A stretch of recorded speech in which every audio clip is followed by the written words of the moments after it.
yang saya rasakan dalam penyusunan kegiatan ini yang sangat dominan itu penggunaan GIS.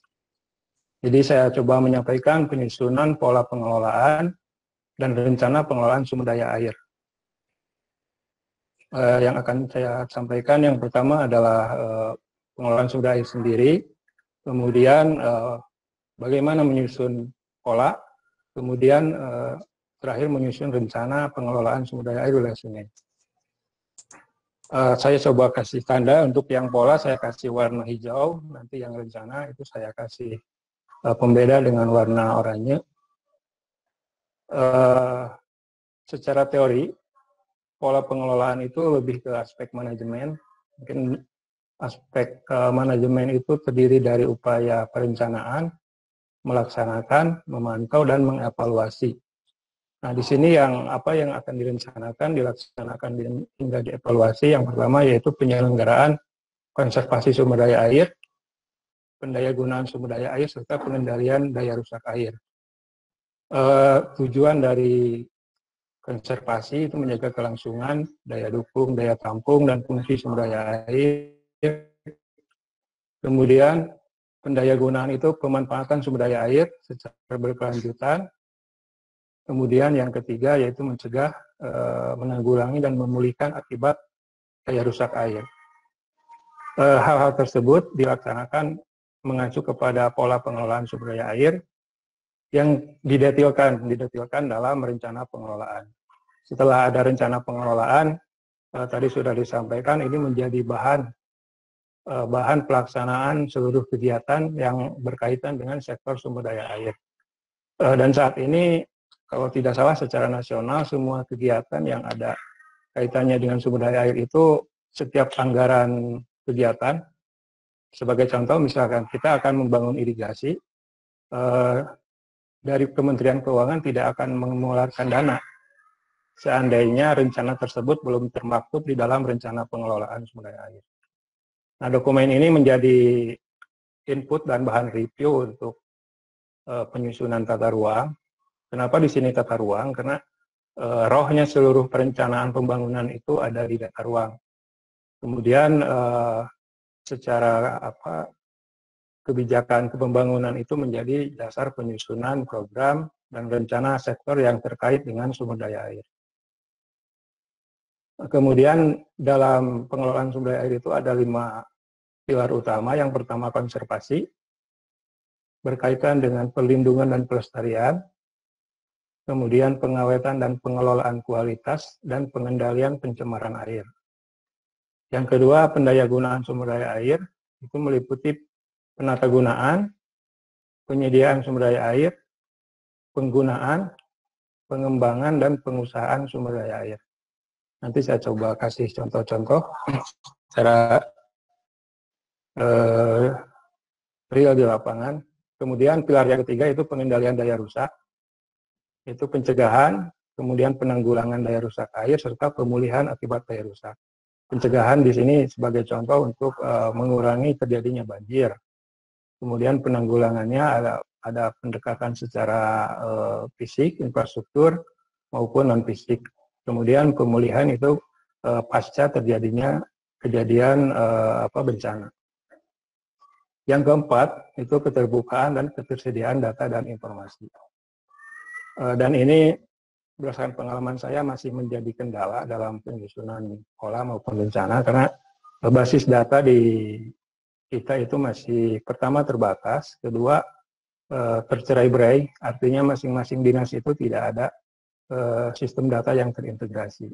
Kemudian dengan adanya otonomi daerah di satu sisi itu cukup membingungkan buat kita karena urusan politik bisa misalkan di satu dinas itu pemegang data bisa dipindahkan pada saat terjadinya perubahan konstelasi politik.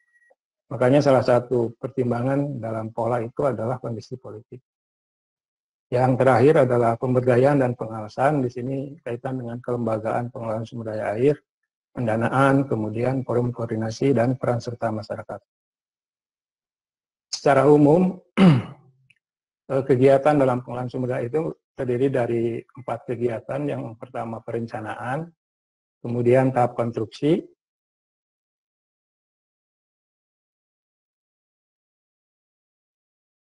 kemudian tahap konstruksi, kemudian operasi dan pemeliharaan, serta monitoring dan evaluasi. Nah, pada perencanaan sendiri itu terbagi menjadi dua, berdasarkan luasan. Yang pertama makro planning dan micro planning, di mana posisi pola dan rencana itu ada di makro planning berbasis wilayah sungai. Artinya pendekatan kita lebih ke pendekatan ekologis, di mana batasnya adalah batas daerah aliran sungai. Nah, wilayah sungai sendiri ini merupakan gabungan dari beberapa daerah aliran sungai. Tujuan utama yang tadi adalah dalam memudahkan dalam mengelola. Ini dasar dalam pembangunan yang berkaitan dengan sektor sumber daya air. Pertama, adanya kebijakan nasional, kemudian kebijakan kabupaten dan kota. Itu dalam penyusunan pola rata-rata itu terdiri dari beberapa wilayah, baik kabupaten ataupun provinsi. Kemudian kita melakukan inventarisasi pada saat penyusunan pola, disusun menjadi rencana kegiatan. Kemudian adanya input dari sektor-sektor lain. Nanti setelah adanya rencana, ini akan menjadi sebuah program dan kegiatan berbasiskan area atau di dalam wilayah sungai. Nah, setelah itu biasanya kita akan membuat kajian kelayakan dan analisa dampak lingkungan. Dalam masing-masing program dan kegiatan itu nantinya di dalam rencana itu sudah detail, artinya berbasis lokasi. Nah, di dalam lokasi ini sebagai contoh misalkan untuk memenuhi kebutuhan air minum di metropolitan Bandung, itu kita hitung di pola, itu sudah keluar berapa kebutuhannya. Kemudian analoginya mungkin di pola ini seperti kita ada tujuan, ada maksud dan tujuan, kita akan pergi ke Sumatera misalkan. Untuk pergi ke Sumatera, mencapai tujuan ke Sumatera itu ada beberapa alternatif. Kita akan menggunakan pesawat terbang atau menggunakan perjalanan via darat.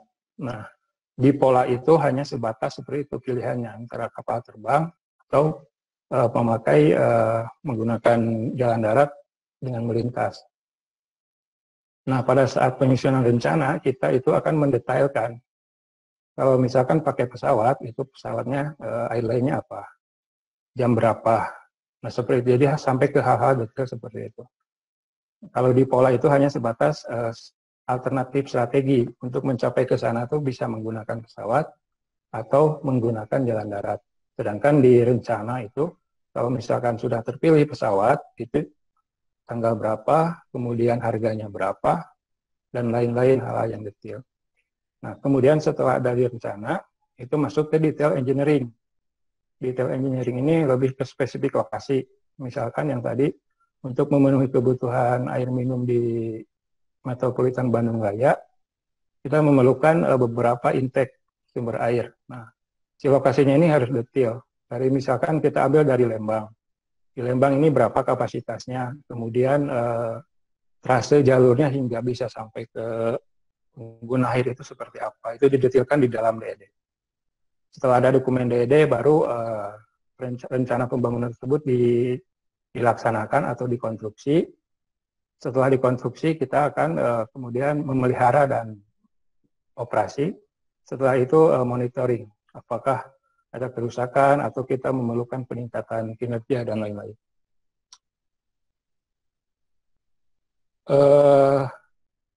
Kemudian di wilayah negara Indonesia itu berdasarkan peraturan Menteri PUPR nomor 4 tahun 2015 itu dibagi menjadi 131 wilayah sungai. Nah, saat ini kalau terakhir itu 2018 sedang disusun ulang karena awalnya ini adalah keputusan Presiden, kemudian Undang-Undang SDA dirubah, ini menjadi peraturan Menteri. Terakhir informasinya 2018 sedang disusun ulang, kemudian kemungkinan ada perubahan ke depan. Tapi secara total untuk saat ini yang masih berlaku adalah 131 wilayah sungai.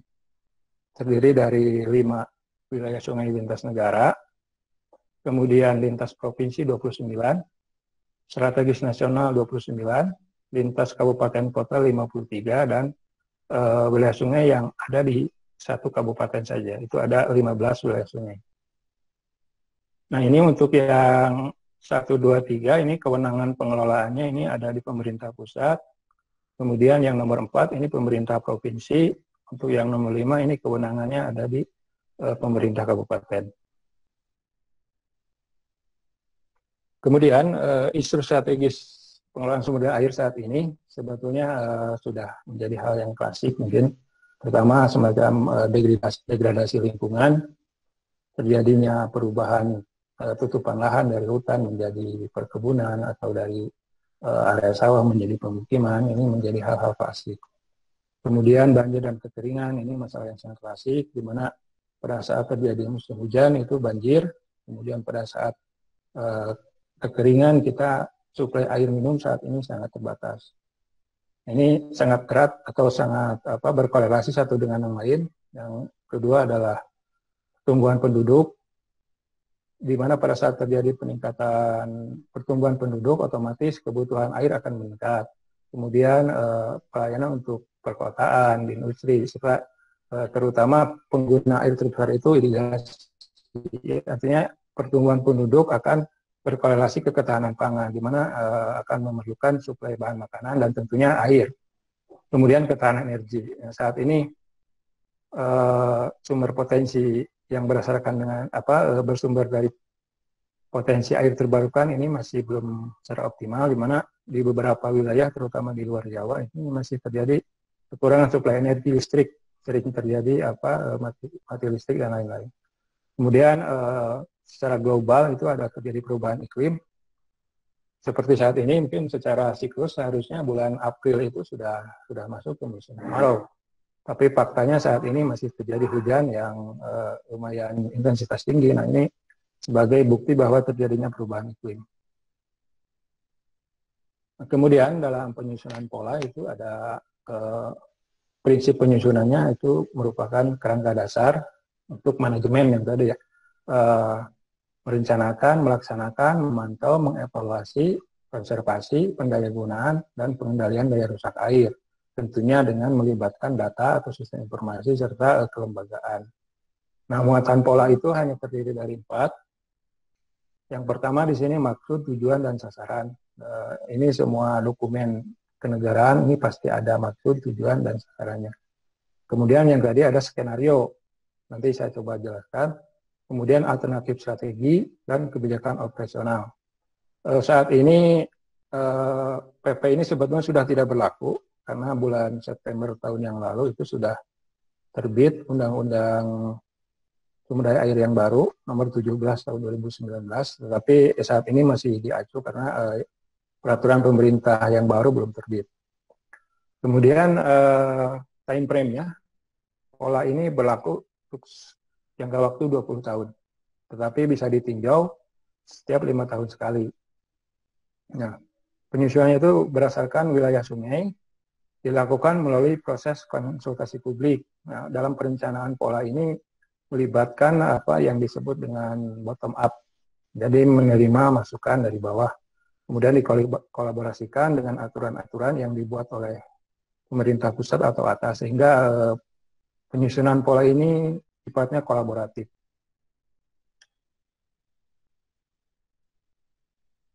Nah, kemudian untuk evaluasi 5 tahun ini dari 5 pilar tadi bisa dilihat. Pertama, untuk konservasi ada beberapa indikator, tutupan lahan terhadap luas das, kemudian erosi dan sedimentasi di lahan, kemudian sedimentasi di sungai, dan perbandingan kimak dan kimin, artinya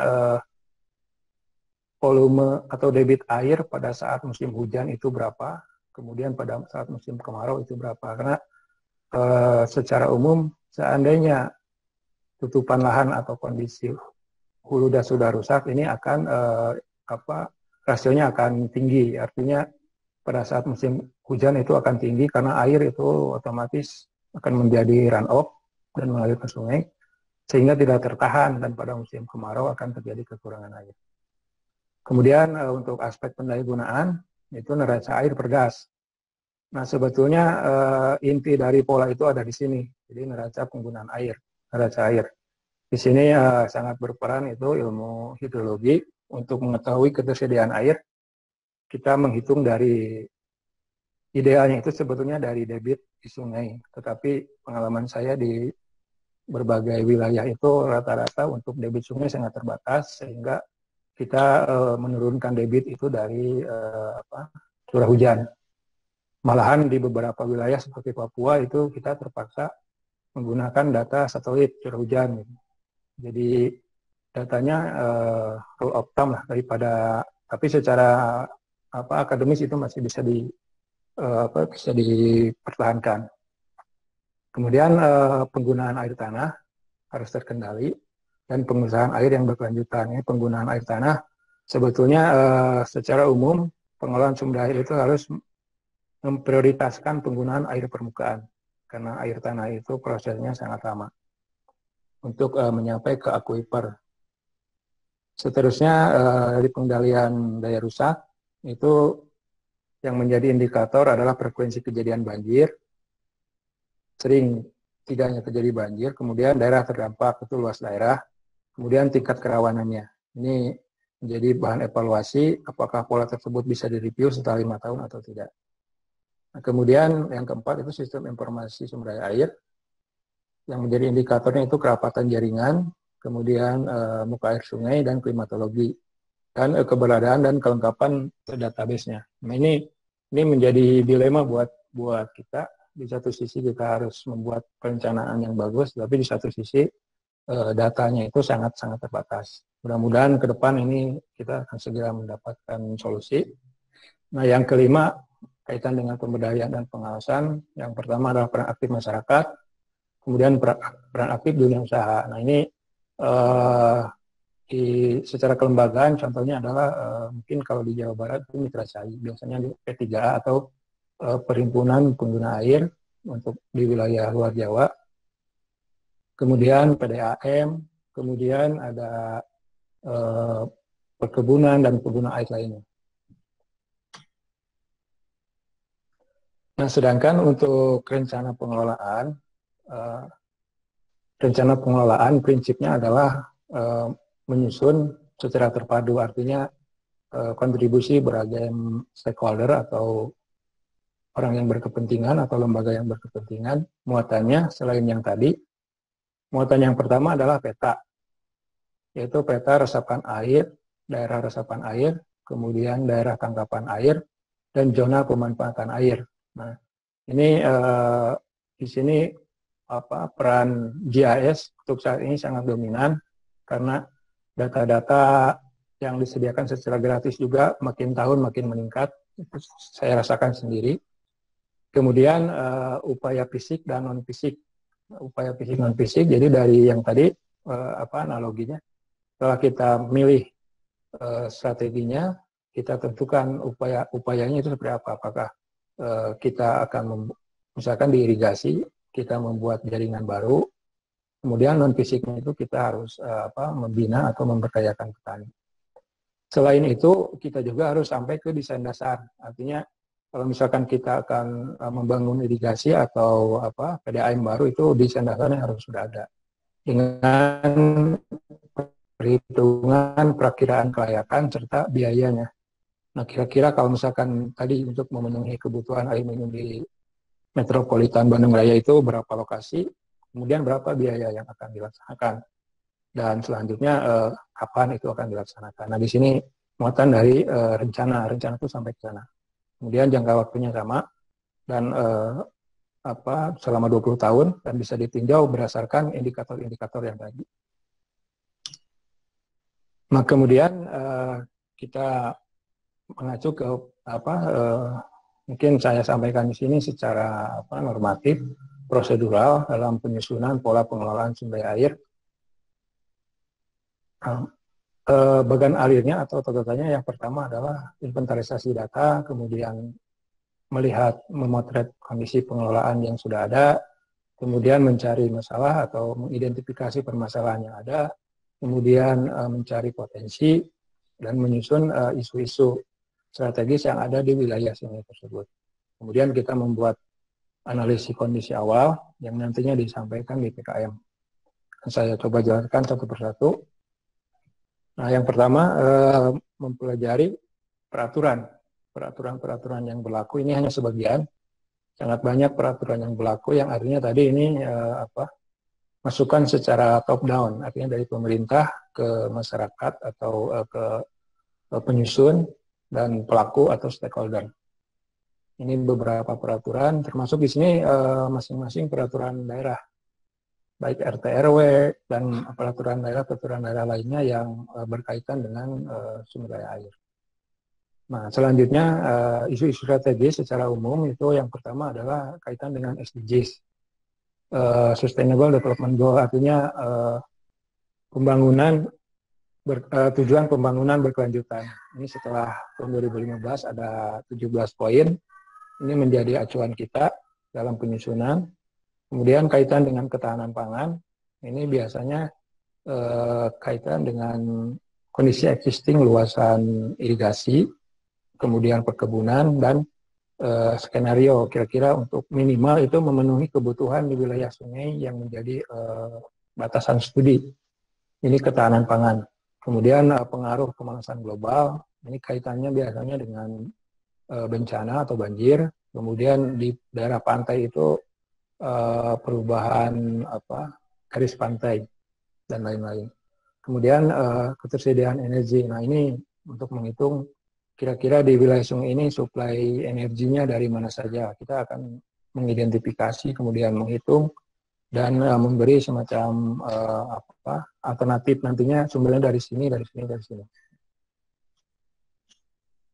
Kemudian data apa saja yang harus dikumpulkan kaitan dengan penyusunan pola. Sebetulnya antara pola dan rencana itu datanya sama saja. Tinggal nanti biasanya di rencana itu hanya untuk mengupdate pengumpulan data dari hasil pola. Yang pertama itu data umum berupa rencana tata ruang, baik kabupaten, provinsi, maupun RT RW nasional. Kemudian peta dasar berupa peta rupa bumi. Alhamdulillah saat ini untuk peta dasar itu sudah disediakan secara gratis. Kita sudah menuju ke One Map Policy, artinya semua data itu dengan basis yang sama.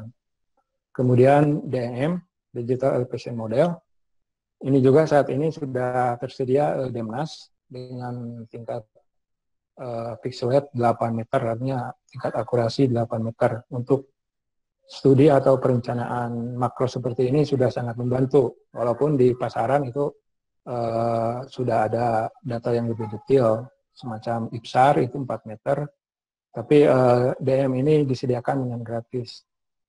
Kemudian PDRB, ini kaitannya dengan kondisi ekonomi, pendapatan daerah, kemudian laporan hasil studi yang pernah dilakukan, kemudian kajian teknis dan perencanaan-perencanaan yang berkaitan dengan sumber daya air di wilayah yang menjadi kajian kita. Itu data umum.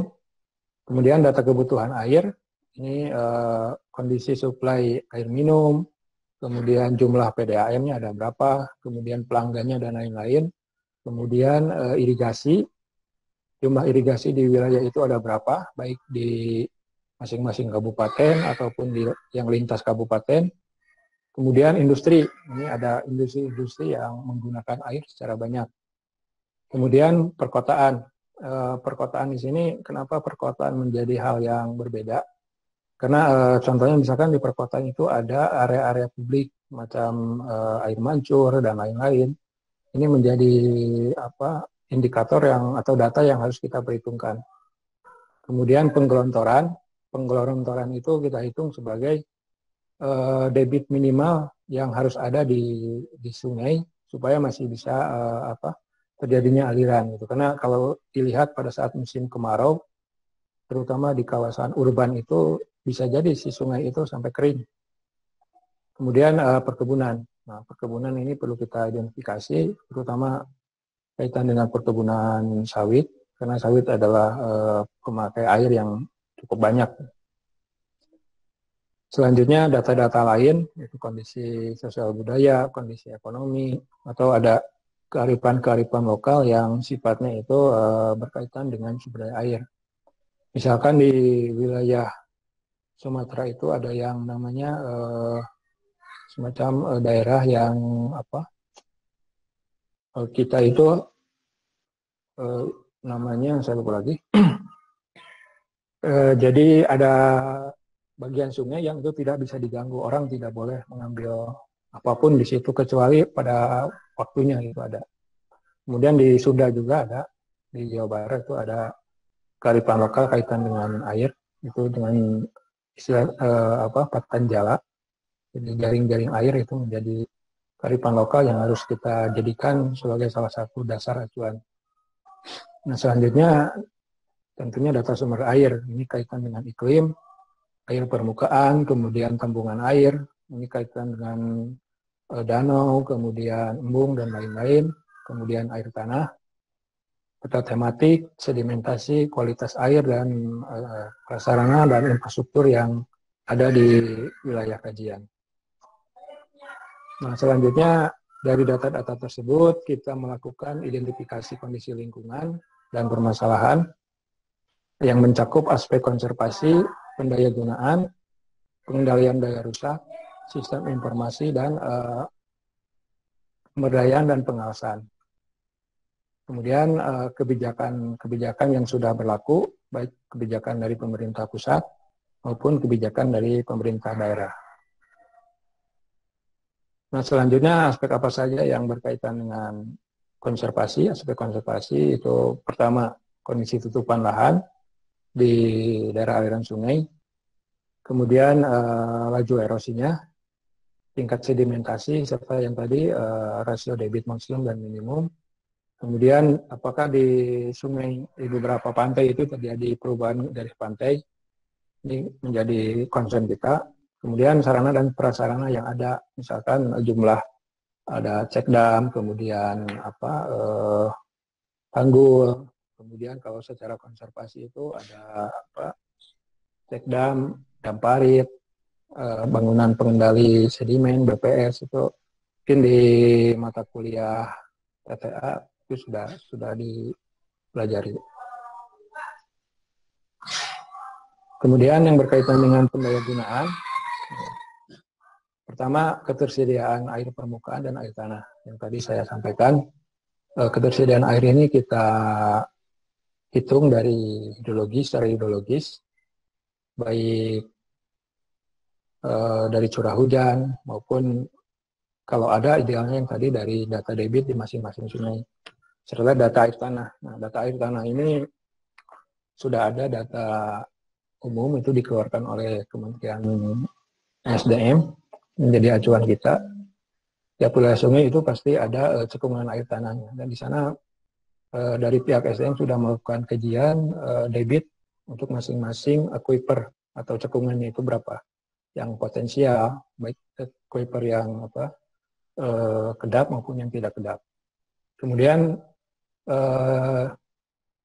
jaringan dan bangunan irigasi, ini kita harus mengidentifikasi luasan irigasi yang ada, kemudian infrastrukturnya seperti apa, kemudian alokasi airnya seperti apa. Karena irigasi ini adalah, atau pertanian ini pemakai air yang paling banyak di antara pengguna-pengguna air yang ada. Kemudian apakah masih ada potensi yang bisa dikembangkan? Nah, saat ini mungkin beberapa tahun terakhir ini pemerintah ini berupaya menambah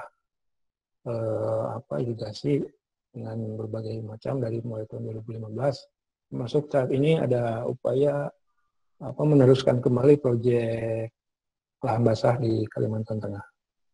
Kemudian sumber-sumber air yang tersedia ini mata air dan lain-lain. Kemudian kita hitung neraca airnya, yang tadi neraca air jadi di masing-masing das atau water district. Nah ini menjadi sebetulnya disinilah inti dari pola ini menghitung neraca air. Kalau misalkan di Bandung, ini penduduknya berapa juta atau berapa ribu, kemudian berapa banyak industri, kemudian berapa banyak irigasi yang harus disuplai dari neraca air ini. Kemudian bagaimana cara memenuhinya. Nah, di sini inti dari pola. Kemudian lokasi sebarannya ini harus kita ketahui karena ini kaitan dengan keseimbangan alokasi. Kemudian sektor-sektor yang dominan. Nah, di sini ada pariwisata atau perkebunan atau pertanian. Kemudian layanan air minum. Nah, ini di daerah tersebut apakah sudah ada PDAM atau belum. Kemudian pemanfaatan air untuk berbagai keperluan lainnya. Selanjutnya yang kaitan dengan daya rusak air, yaitu pertama bencana.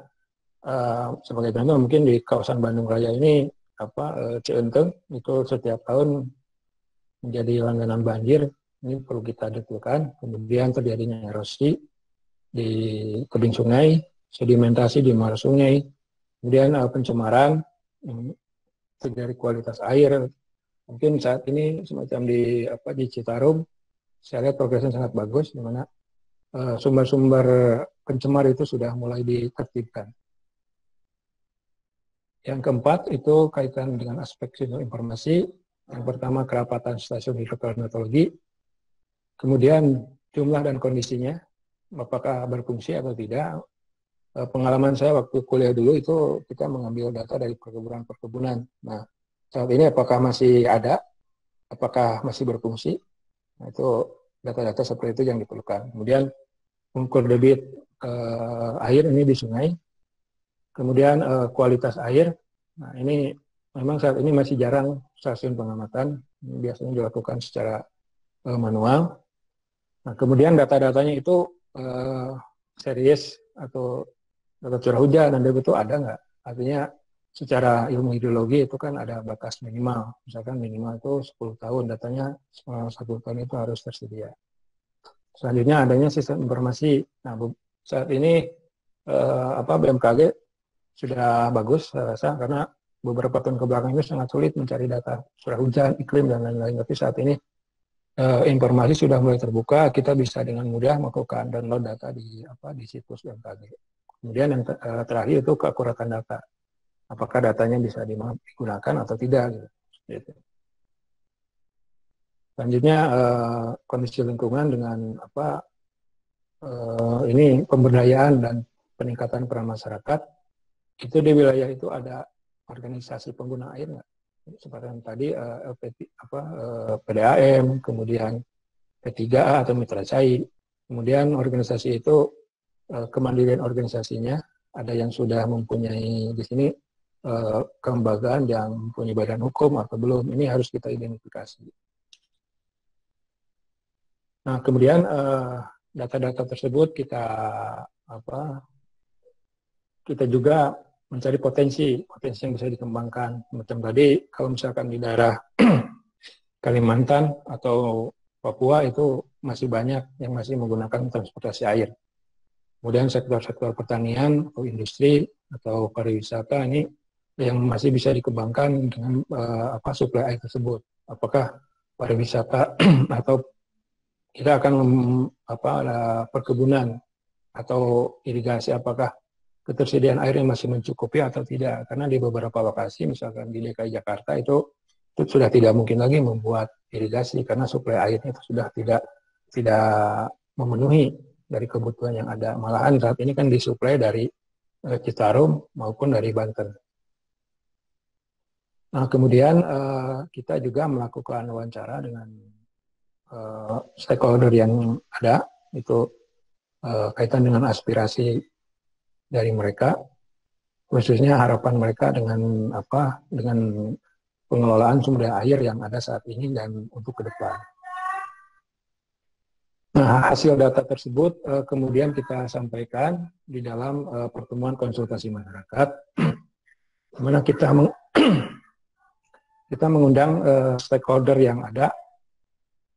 Ini stakeholdernya biasanya dari berbagai dinas, kemudian atau organisasi atau lembaga, biasanya lembaga pemerintahan, kemudian yang tadi lembaga masyarakat, kemudian LSM itu kita undang, kita sampaikan bahwa kondisi pengelolaan sumber air di wilayah sungai yang menjadi wilayah kajian kita itu seperti ini.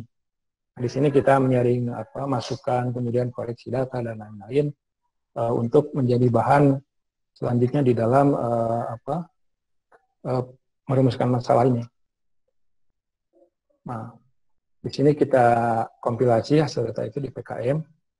Berdasarkan hasil PKM itu kita sampaikan kepada para stakeholder seperti apa kondisi atau potret pengelolaan sumber air saat ini untuk mendapatkan masukan. Selanjutnya di sini kita kita rangkum sebuah maksud dan tujuan atau kaitannya biasanya dengan visi dan misi. Jadi di wilayah sungai ini nantinya sumber air itu dimanfaatkan untuk ini, dan lain-lain. Visi dan misinya sebagai berikut. Nah, ini menjadi hasil kesimpulan di PKM 1. Nah, selanjutnya ini tadi sudah saya sampaikan juga, kita harus membuat skenario. Artinya berdasarkan data yang ada, kemudian faktor pengaruh yang dipertimbangkan. Yang pertama itu kondisi perubahan iklim, kondisi ekonomi, perubahan iklim, kondisi perubahan iklim, dan politik. Nah, pada saat ini bisa saya simpulkan dari beberapa wilayah sungai yang ada itu rata-rata acuan utamanya itu kondisi ekonomi gitu. Jadi kondisi ekonomi pertumbuhannya di atas 6%. Tetapi saat ini bisa diketahui perkembangan kondisi ekonomi melemah, kemudian terjadi perubahan iklim dan perubahan politik. Ya, artinya ketiga aspek yang eksternal ini harus kita pertimbangkan. Nah, mungkin sebetulnya di dalam mata kuliah manajemen operasi kalau tidak salah itu ada semacam simulasi, kemudian game teori, dan malahan mungkin sekarang kalau saya lihat perkembangan itu di dalam data tersendiri menjadi ilmu tersendiri gitu ya. Ada visualisasi data menjadi suatu ilmu baru di mana beragam latar belakang itu bisa main di sana seperti itu. Nah, ini menjadi jadi kondisi skenario itu biasanya kita memberikan 3 alternatif, skenario tinggi, rendah, dan sedang. Nah, ini parameter-parameter yang menjadi harus kita acu. Di sini parameter kebutuhannya, populasi penduduk. Kalau ekonomi tinggi itu otomatis jumlah penduduk biasanya berbanding lurus jumlahnya.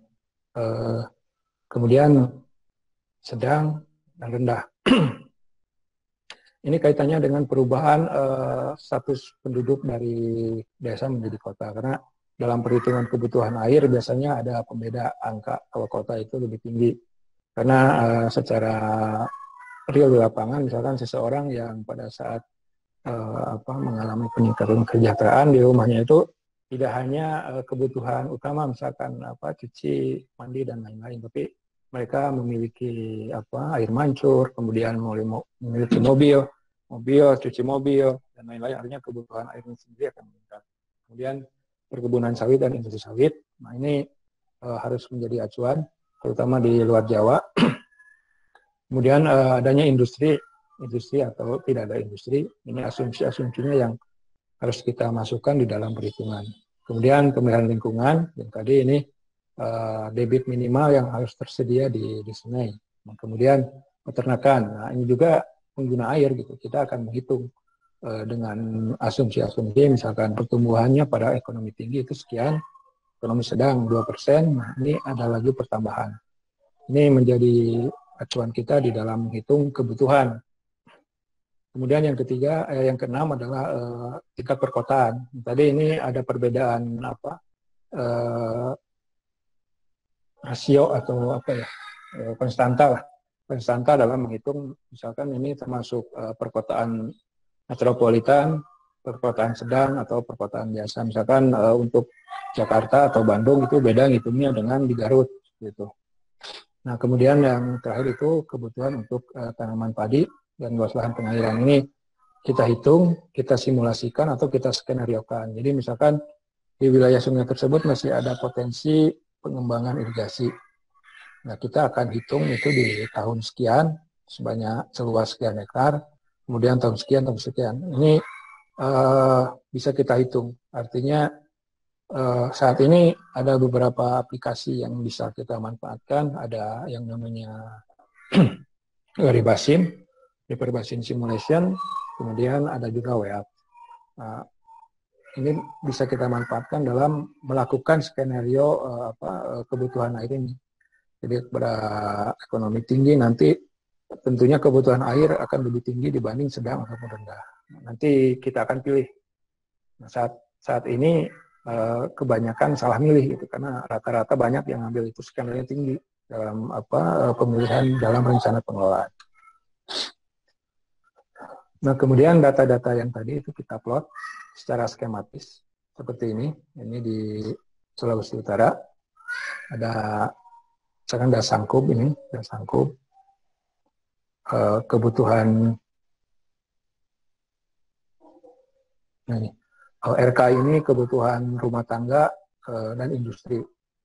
Dari total yang termasuk di wilayah Sangkub ini, kebutuhannya sebesar 57 sekian, kemudian potensi suplai air tanah dan mata air itu seperti ini.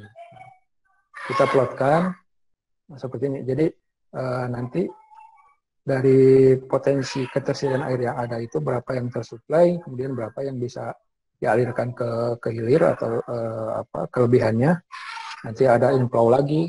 Nah di sini karena adanya irigasi ini perlu dibuat bendung.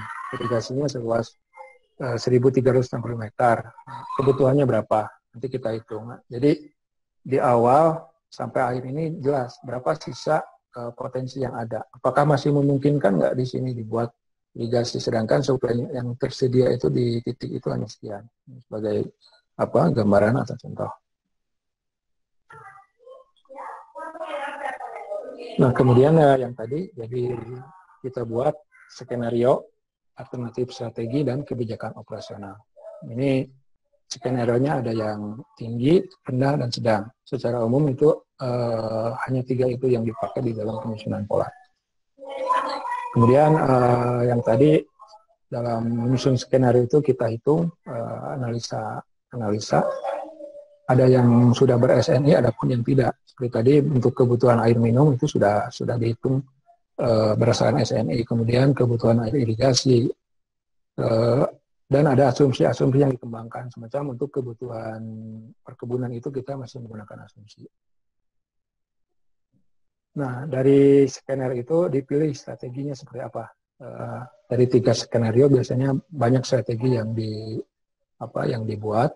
Nanti saya coba perlihatkan contohnya. Nah, dari strategi ini kira-kira kebijakan operasionalnya seperti apa? Artinya upaya seperti apa yang akan kita lakukan supaya skenario atau kondisi yang kita harapkan itu bisa terwujud. Nah, di sini disusunlah alternatif strategi.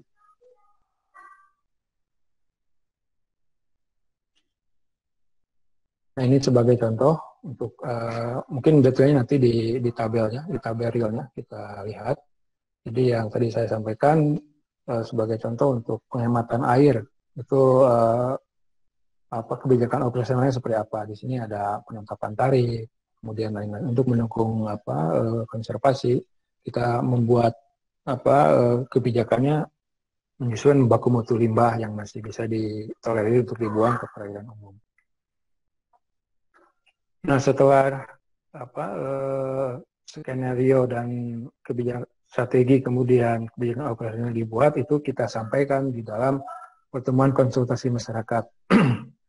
Jadi kita sampaikan di dalam rapat, ini rapat bersama stakeholder, ada untuk memperoleh masukan, kemudian tanggapan dan koreksi. Karena stakeholder ini biasanya dari dinas-dinas terkait, kemudian LSM atau lembaga adat yang ada, atau serta akademisi, biasanya akademisi yang ada di wilayah sungai tersebut.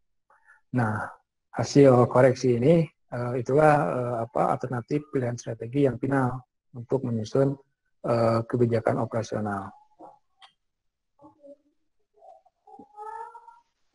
Jadi dokumen pola yang tadi itu secara umum itu pertama harus memuat tujuan pengelolaan sumber daya air, artinya ada visi dan misi. Kemudian dasar pertimbangan misalkan pertumbuhan ekonomi di wilayah metropolitan Bandung itu ada Kota Cimahi, kemudian Kabupaten Bandung, kemudian Kota Bandung itu berapa. Ini menjadi pertimbangan. Dari situ misalkan pertumbuhan ekonomi 6%, maka dipilih strategi sebagai berikut. Nah, ini di dasar pertimbangannya harus seperti itu. Kemudian pertumbuhan penduduknya seperti berikut. Artinya presentasinya kan bisa dihitung. Ini dasar-dasar pertimbangan yang digunakan di dalam penyusunan alternatif strategi. Nah, yang ketiga itu ada skenario kondisi wilayah sungai. Artinya tujuan akhir misalkan karena ini 20 tahun, 20 tahun ke depan itu kondisinya diharapkan seperti ini. Jadi ini kondisi ideal yang ingin dicapai, artinya ada tujuan. Tujuannya seperti ini, itu skenario wilayah sungai. Kemudian yang keempat, itu ada strategi. Ya, strategi mana aja yang akan dipilih dalam aspek konservasi, pendayagunaan untuk mencapai skenario ini. Artinya yang tadi untuk mencapai tujuan ke Medan, itu digunakan alternatif. Ini alternatifnya ini. Nah, kemudian yang kelima, kebijakan operasionalnya itu misalkan tadi yang sudah terpilih kalau menggunakan pesawat detailnya ini, kemudian kalau menggunakan darat ini sampai kebijakan operasional seperti itu untuk dokumen pola. Nah ini contohnya, contoh untuk kebijakan operasional pengelolaan sumber daya air ekonomi tinggi. Nah, hasil analisis di lapangan untuk aspek konservasi, sub aspek perlindungan. Pada saat saya survei itu di sana masyarakat menyampaikan bahwa saat ini kami itu tidak jelas, lahan kami itu tidak bisa disertifikatkan, gitu. Karena belum adanya tapal resmi batas antara kawasan hutan dan lahan masyarakat. Nah, sasaran yang ingin dicapai, jadi ke depan itu ini harus ada yang resmi sehingga masyarakat ada kepastian hukum untuk mengolah lahannya. Nah, kemudian ini beberapa strateginya. Kebijakannya adalah pengukuhan batas. Jadi batasnya harus ditetapkan dulu. Harus ditetapkan dengan strategi yang pertama, jangka pendek itu penetapan dulu. Artinya ini karena tidak bisa dilakukan serta-merta, karena kaitannya nanti ke depan pada saat menyusun rencana ini kaitannya dengan ketersediaan pendanaan atau keuangan. Jadi penetapan tapal batas, ini strategi yang akan kita tawarkan gitu sebagai contoh. Kemudian ini permasalahan kedua, terjadinya alih fungsi lahan. Sasarannya jadi alih fungsi lahan itu yang di dalam RT RW harusnya hutan, kawasan lindung ini menjadi kawasan budaya. Nah, sasarannya jadi 20 tahun ke depan itu sesuai apa yang diarahkan RT RW itu harus sesuai dengan di lapangan.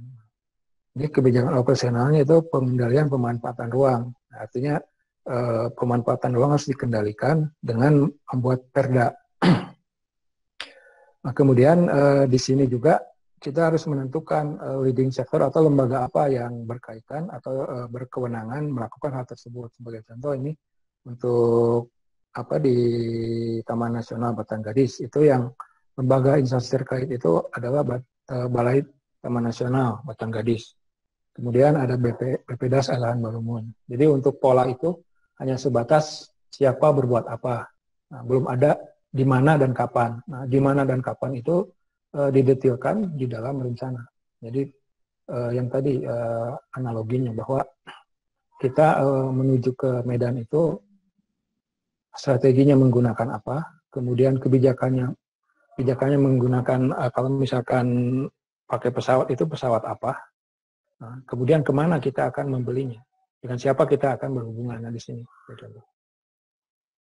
Ini dokumen akhir pola ini intinya ada di sini untuk dasar lanjutan di dalam menyusun rencana. Jadi di dalam pola itu masih ada tiga skenario, kebijakan ekonomi tinggi, ekonomi sedang, dan ekonomi rendah. Nah ini pertama ada matriks, ini namanya matriks kebijakan operasional. Kemudian kita plotkan di dalam peta. Nah, ini peta tematik. Ini sebagai contoh, ini ada 3 kabupaten, ini Nia Selatan, kemudian ini Pasaman Barat, ini Mandailing Natal. Nah, apa saja yang perlu dilakukan di Mandailing Natal. Nah, kita hanya menyampaikan kebijakan operasionalnya saja.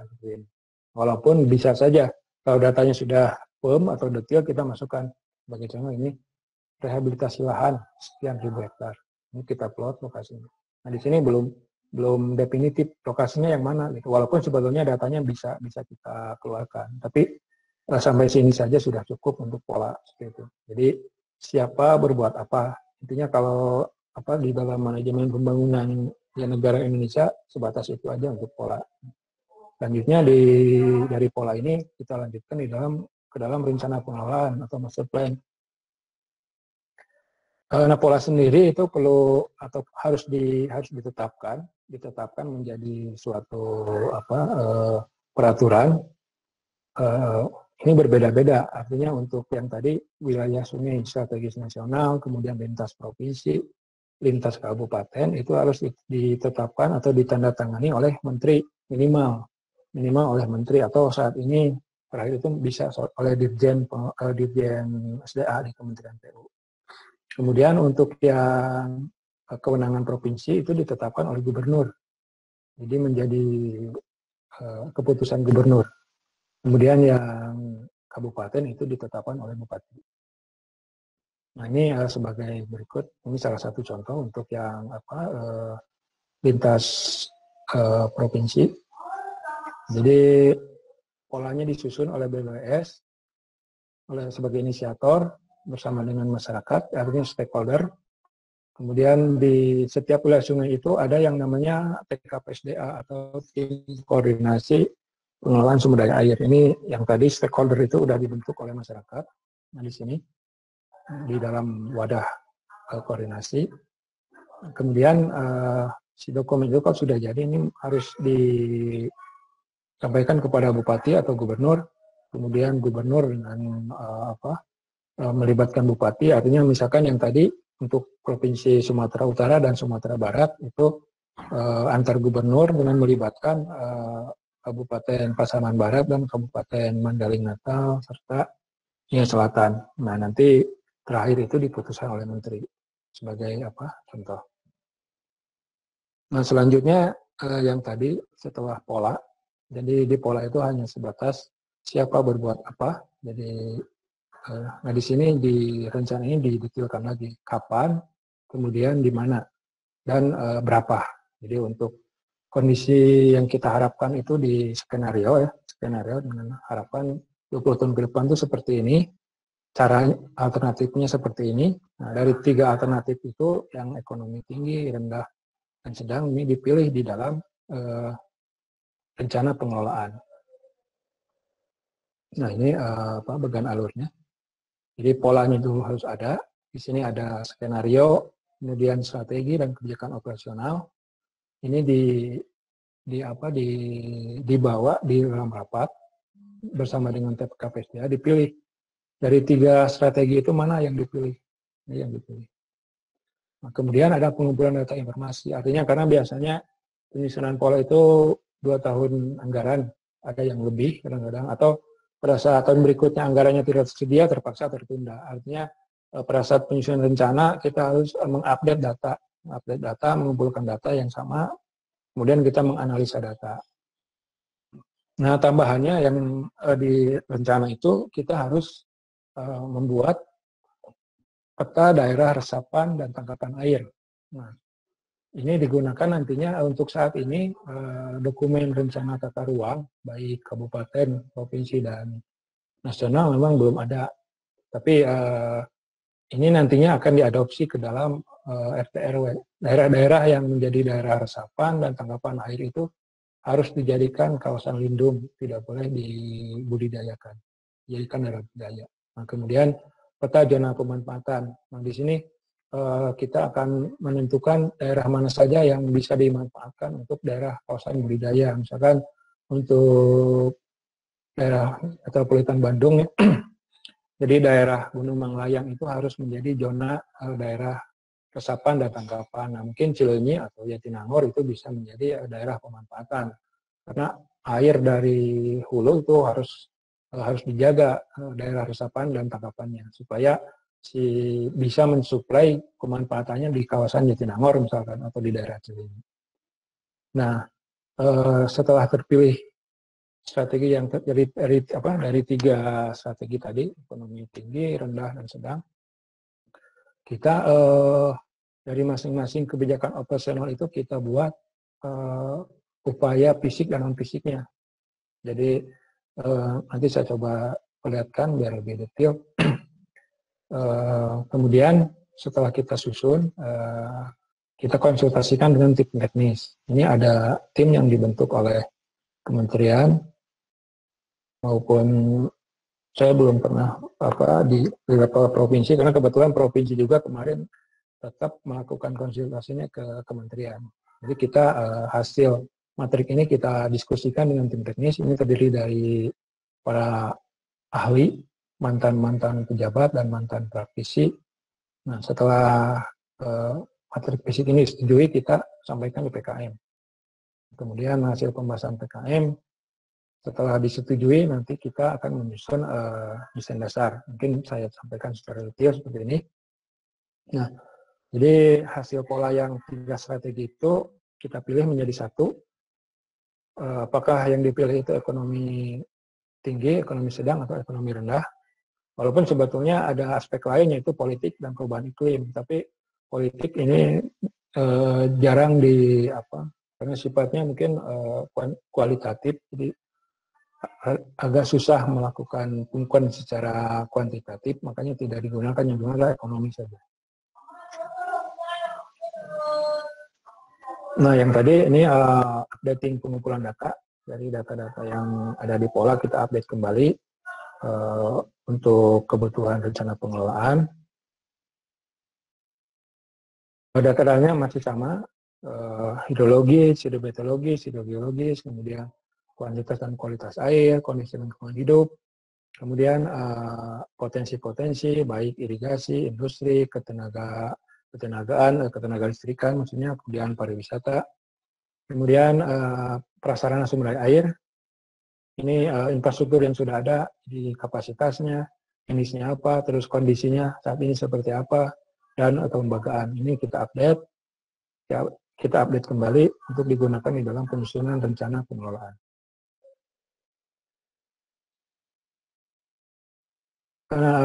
Datanya ada data sekunder maupun data primer. Nah, bisa jadi kalau melihat perkembangan sekarang, pengumpulan data lebih mudah dibanding sebelum tahun 2015. Karena yang tadi data DM, kemudian data tutupan lahan itu, apalagi dengan bantuan Google Earth Engine, itu kita bisa lebih mudah. Kalau dulu untuk mendapatkan tutupan lahan kita harus membeli citra Landsat, kemudian membayar yang mengolahnya. Mungkin sekarang lebih mudah dengan adanya teknologi yang lebih baru. Nah, kemudian data-data yang ada tersebut kita analisa ulang, analisa tambahan. Kaitannya sama dengan yang tadi. Pertama konservasi, kemudian pendayagunaan, sistem informasi, pengendalian daya rusak, dan pemberdayaan. Ditambah mungkin ada yang harus kita siapkan, peta resapan air dan daerah tangkapan air, kemudian zona pemanfaatan air, dan matriks upaya fisik dan non-fisik. Itu yang perlu kita siapkan untuk dikonsultasikan dengan tim teknis di Dirjen Sumber Daya Air. Nah, hasil tadi, hasil asistensi dengan tim teknis, kita bawa ke PKM 1 untuk menampung aspirasi. Jadi kalau dari pola ini yang ketiga, PKM yang ketiga, membahas data, kalau ada yang terbaru atau hasil pembangunan di wilayah tersebut ada yang baru kita masukkan, ada desain yang baru kita masukkan. Nah, kemudian ini untuk konservasi, kemudian pendayagunaan, pengendalian. Nah, tentunya untuk data-data yang lainnya atau sistem informasi kita update juga. Kemudian di PKM 1 ini kita menyampaikan strategi yang terpilih. Yang tadi apakah ekonomi rendah, ekonomi sedang, atau ekonomi tinggi. Kemudian pengumpulan updating data, kemudian hasil analisa data, dan peta. Nah, ini yang disampaikan di dalam kegiatan konsultasi masyarakat yang ke-1. Stakeholdernya masih sama dengan yang tadi, ini lembaga-lembaga yang berkaitan, yang dengan pola. Hanya saja biasanya pengalaman saya selama ini, orang-orangnya sering berubah.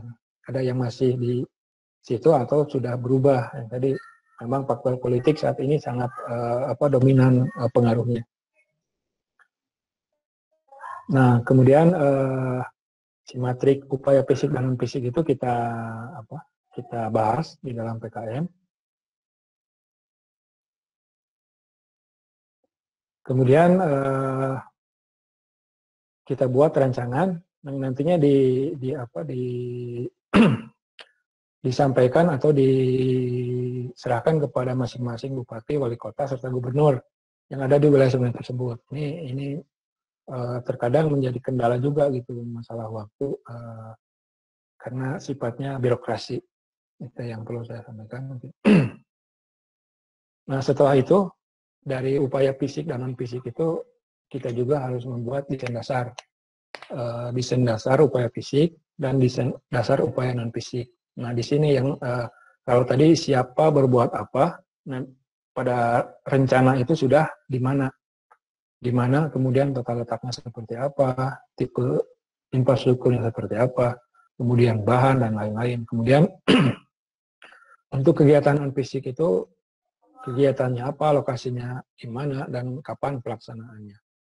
Nah, setelah dilakukan ini, kita juga menghitung berapa biaya yang diperlukan.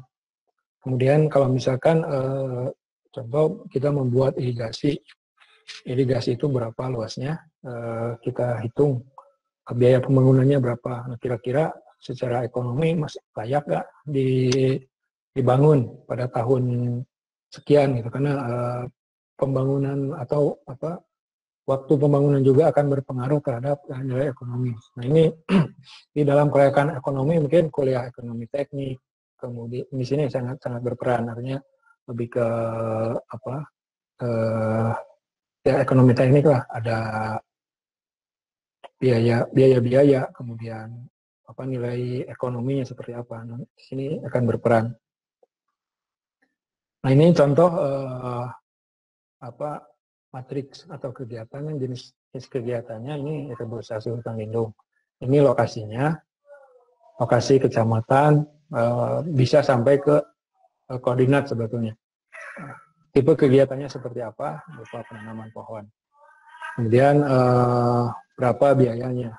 Kemudian rencana pelaksanaannya kapan. Agak putus-putus kayaknya ya Kang Widi ya? Putus-putus ya. Koneksinya mungkin agak ini. Nah, ini tabel kelayakan upaya fisik dan kelayakan sampai lokasi, kemudian kapan, di mana, dan berapa. Ini seperti ini. Kemudian kaitannya dengan ini termasuk ke dalam konservasi, pendayagunaan atau pengendalian daya rusak. Ini contoh yang sudah saya buat.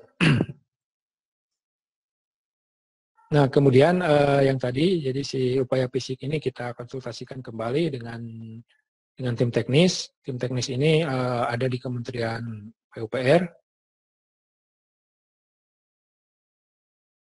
Nah, selanjutnya dilakukan setelah terpilih dari beberapa upaya fisik dan non-fisik tadi, kita kemudian rancangannya seperti apa.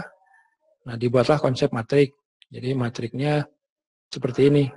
Nah, mungkin supaya nyambung dari yang tadi, untuk yang di pola itu bahwa strategi terpilihnya itu pengukuhan batas kawasan hutan. Ini kebijakan operasionalnya. Nah, upaya fisik, upaya non-fisik, ini berupa fisik dan non-fisik. Upaya fisiknya itu membuat patok. Jadi di lapangan itu harus dibuat patok berupa BM biasanya sebagai pertanda batas. Upaya non-fisiknya tentunya yang pertama harus dipetakan dulu sejauh mana batasannya, seperti apa, batasan mana yang kawasan hutan, mana yang lahan milik masyarakat. Nah, di sini upaya yang disebut non-fisik. Kemudian setelah terbentuk misalkan batasnya itu definitif di peta, kemudian kita sosialisasikan. Ini menjadi upaya non-fisik juga. Nah, kemudian nanti ada monitoring dan evaluasi. Tentunya setelah dilakukan pembangunan patok. Nah, ini ada beberapa definisi. Ini jenis kegiatan dan tipe bunganya apa. Nah, ini yang tadi bahwa untuk non-fisiknya kita melakukan pemetaan dulu, kegiatannya berupa pemetaan, kemudian sosialisasi dan pemberdayaan. Kemudian untuk pembuatan patoknya sendiri di lapangan itu berupa mungkin BM itu semacam BM. Patok di lapangan berupa bangunan bisa dari beton biasanya. Kemudian berapa jumlahnya? Jumlahnya berapa? Nah, nanti lokasinya itu di mana? Ini sebetulnya bisa karena ini bentuknya apa poligon luasan, itu kita hanya cukup menyampaikan di das. Jadi indikasinya di das. Karena kan wilayah sungai ini terdiri dari beberapa das. Di das ini kemudian secara administrasi itu masuk daerah mana? Ini kabupatennya. Nah, kemudian berapa biayanya? Berapa biaya yang diperlukan? Ini untuk pembangunan diperkirakan 1 miliar misalkan. Dengan jumlah sekian unit, per unitnya sekian, maka keluar nilai angka. Nah, kemudian kapan pelaksanaannya? Nah, di sini ada waktu pelaksanaannya kapan. Sebetulnya, tapi ini masih tentatif ya, artinya tergantung ketersediaan anggaran di lembaga-lembaga yang terkait ini. Kalau misalkan ini untuk kawasan hutan, Taman Nasional, itu berarti di Balai Taman Nasional. Ini harus membuat anggaran. Nah, untuk pengajuan anggaran sendiri nanti kan dari Balai ini ke Kementerian Kehutanan, baru ke Kementerian Keuangan.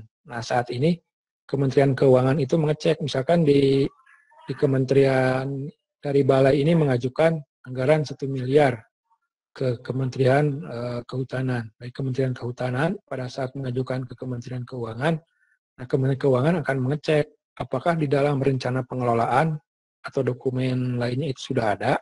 Kalau ada baru di ACC.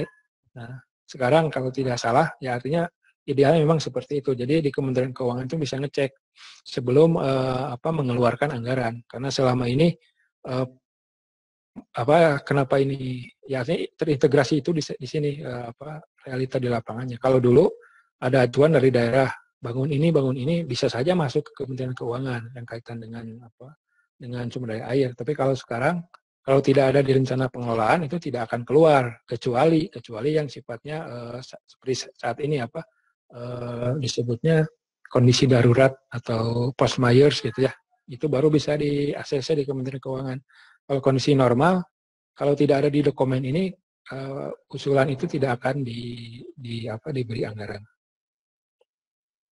Nah, kemudian ini contoh lokasi, artinya kegiatan dari yang tadi konservasi ini di lokasi yang sama. Teridentifikasi ada potensi pembuatan embung. Nah, ini embungnya, luasannya seperti ini. Nah, koordinatnya nggak ada. Ini bisa dicek koordinatnya. Kemudian desanya desa apa. Kemudian perkiraan luasan genangannya seperti apa. Dan lain-lain. Kemudian termasuk irigasi atau infrastruktur untuk air minum dan lain-lain. Nah, setelah kita susun, kita sampai ke matrik dan peta tadi, artinya di matrik itu sudah terlingkup kapan, di mana dan berapa. Itu diumumkan di koran, itu harus diumumkan untuk menunggu adanya sanggahan. Kalau tidak semua stakeholder itu bisa hadir atau ikut terlibat dalam pembahasan di PKM. Nah, mereka masih diberi kesempatan untuk melakukan sanggah atau perbaikan. Misalkan lokasinya irigasinya di sini, ternyata berdasarkan informasi di daerah itu bukan di situ lokasinya, yang pertama tuh harus ini. Nah, ini masih ada kesempatan pada saat kita mengumumkan pengumuman terbuka. Ini diumumkan selama 30 hari. Nah, setelah 30 hari baru nanti dilakukan peninjauan kembali. Artinya kalau ada masukan dan perbaikan itu dirubah sesuai dengan informasi terupdate. Nah, terakhir kemudian ditetapkan juga itu. Nah, setelah adanya keberatan, masukan, saran sebetulnya bukan oleh balai aja, artinya untuk kewenangan provinsi ini oleh dinas PUPR di provinsi atau di kabupaten. Nah, jadi dilakukan penetapan dengan prosedur sudah dibahas, kemudian sudah ditinjau oleh bupati dan wali kota, artinya secara bupati dan wali kota terkait itu memberikan surat rekomendasi atau persetujuan. Nah, kemudian terakhir diajukan ke menteri, itu dibahas kembali di tim teknis. Biasanya oleh kepala balai atau kepala dinas, itu disampaikan kepada menteri. Nah, selanjutnya dilakukan prosedur penetapan. Nah, penetapannya prosedurnya hampir sama. Artinya dokumen tersebut setelah ditinjau kembali kemudian dibahas, ini ditetapkan oleh menteri atau oleh gubernur atau oleh kabupaten. Nah, selama ini kalau untuk yang berdasarkan info terakhir itu untuk yang kabupaten itu belum ada yang ditetapkan. Yang ditetapkan itu baru yang kewenangan pemerintah pusat sama sebagian yang kewenangan pemerintah provinsi. Nah, selanjutnya dokumen ini harus disosialisasikan ke setiap stakeholder yang tadi dinas-dinas, kemudian LSM, akademisi. Selanjutnya itu harus dijadikan pedoman dalam pembangunan karena yang tadi saat ini pembangunan yang kaitan dengan sumber daya air itu tidak akan di-ACC pendanaannya oleh Kementerian Keuangan kalau tidak ada di dalam dokumen rencana pengelolaan. Nah, mungkin itu yang bisa saya sampaikan.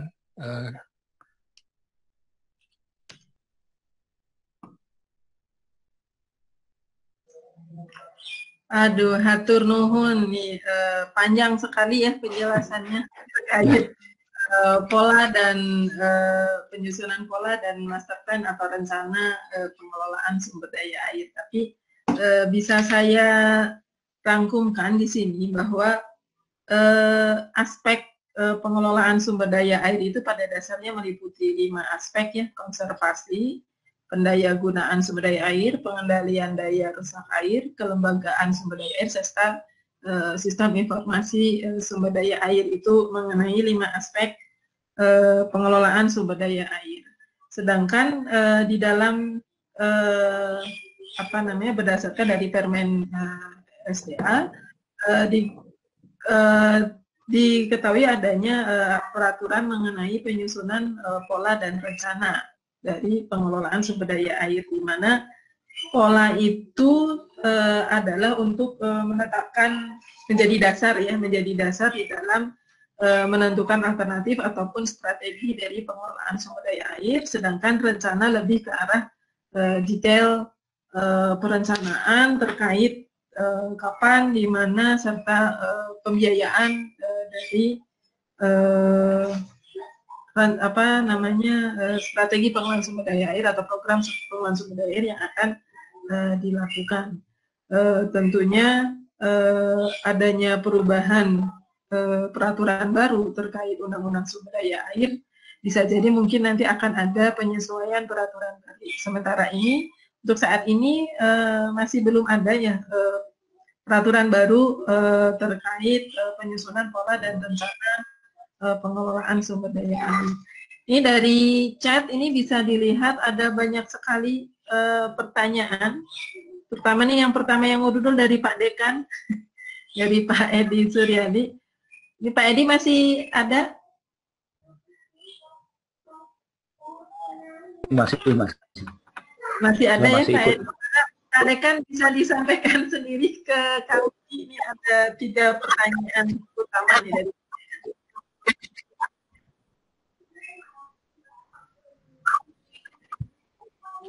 Baik, Kang Widiana, saya ingin bertanya ini terkait dengan beberapa pertanyaan ya.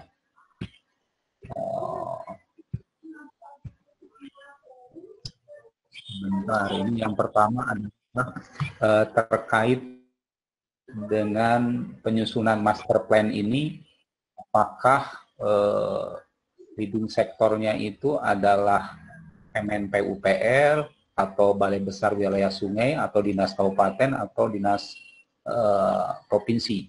Dan kemudian apakah master plan pengelolaan sumber daya air ini adalah bersifat wajib karena sudah dibuat undang-undang sumber daya air yang baru dan juga peraturan pemerintahnya, ataukah ini disesuaikan dengan situasi dan kondisi masing-masing wilayah sungai.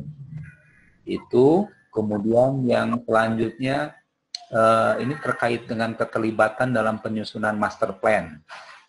Apakah perguruan tinggi juga bisa terlibat, ataukah ini dalam penyusunan master plan itu sepenuhnya barangkali pekerjaan proyeknya ini diserahkan kepada konsultan. Dan kemudian ini tadi pertanyaan terkait dengan yang pertama, itu sampai tahun berapa dokumen master plan sumber daya air itu harus dimiliki oleh setiap wilayah sungai. Kemudian yang terakhir nih pertanyaannya terkait dengan kualifikasi tenaga ahli. Kualifikasi tenaga ahli dalam penyusunan master plan itu harus background-nya dari mana? Apakah harus memiliki sertifikat keahlian atau bagaimana? Kemudian juga keterlibatan lulusan S1 Teknik Pertanian, apakah bisa terlibat dalam penyusunan master plan ini atau tidak? Mungkin itu Kang Widiana, mohon. Baik, saya jawab langsung. Banyak Kang Widi. Untuk pertanyaan yang pertama, pengelolaan dokumen ini disusun oleh siapa?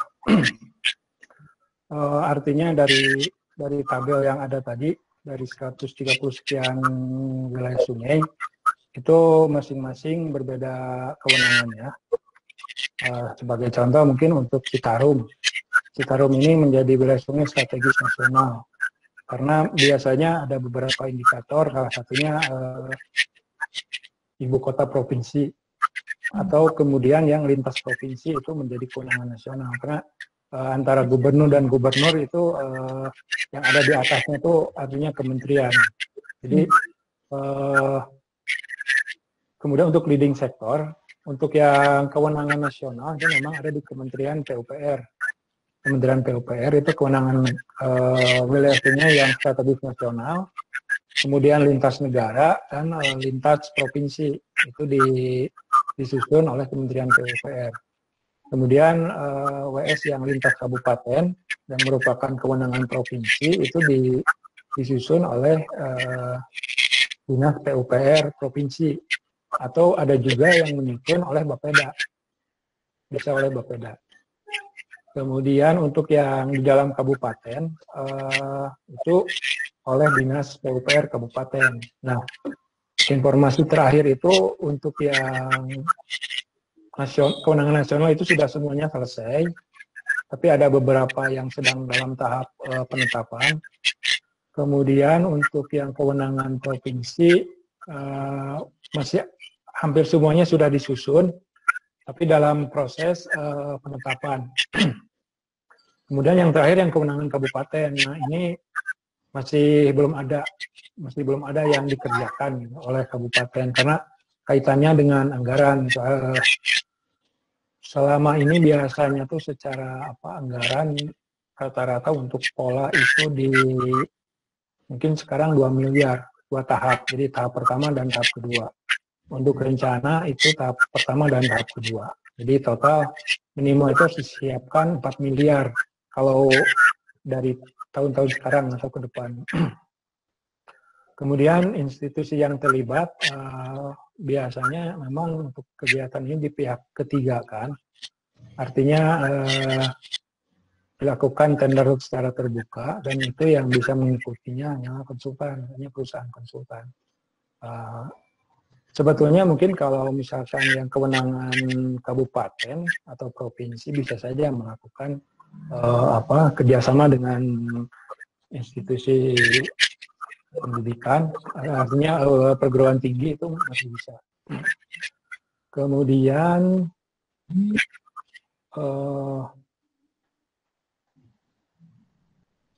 masa transisi, nah permasalahannya itu tadi kadang-kadang dalam penyusunan pola juga tidak, kan idealnya tuh 1 tahun pertama atau tahun kedua.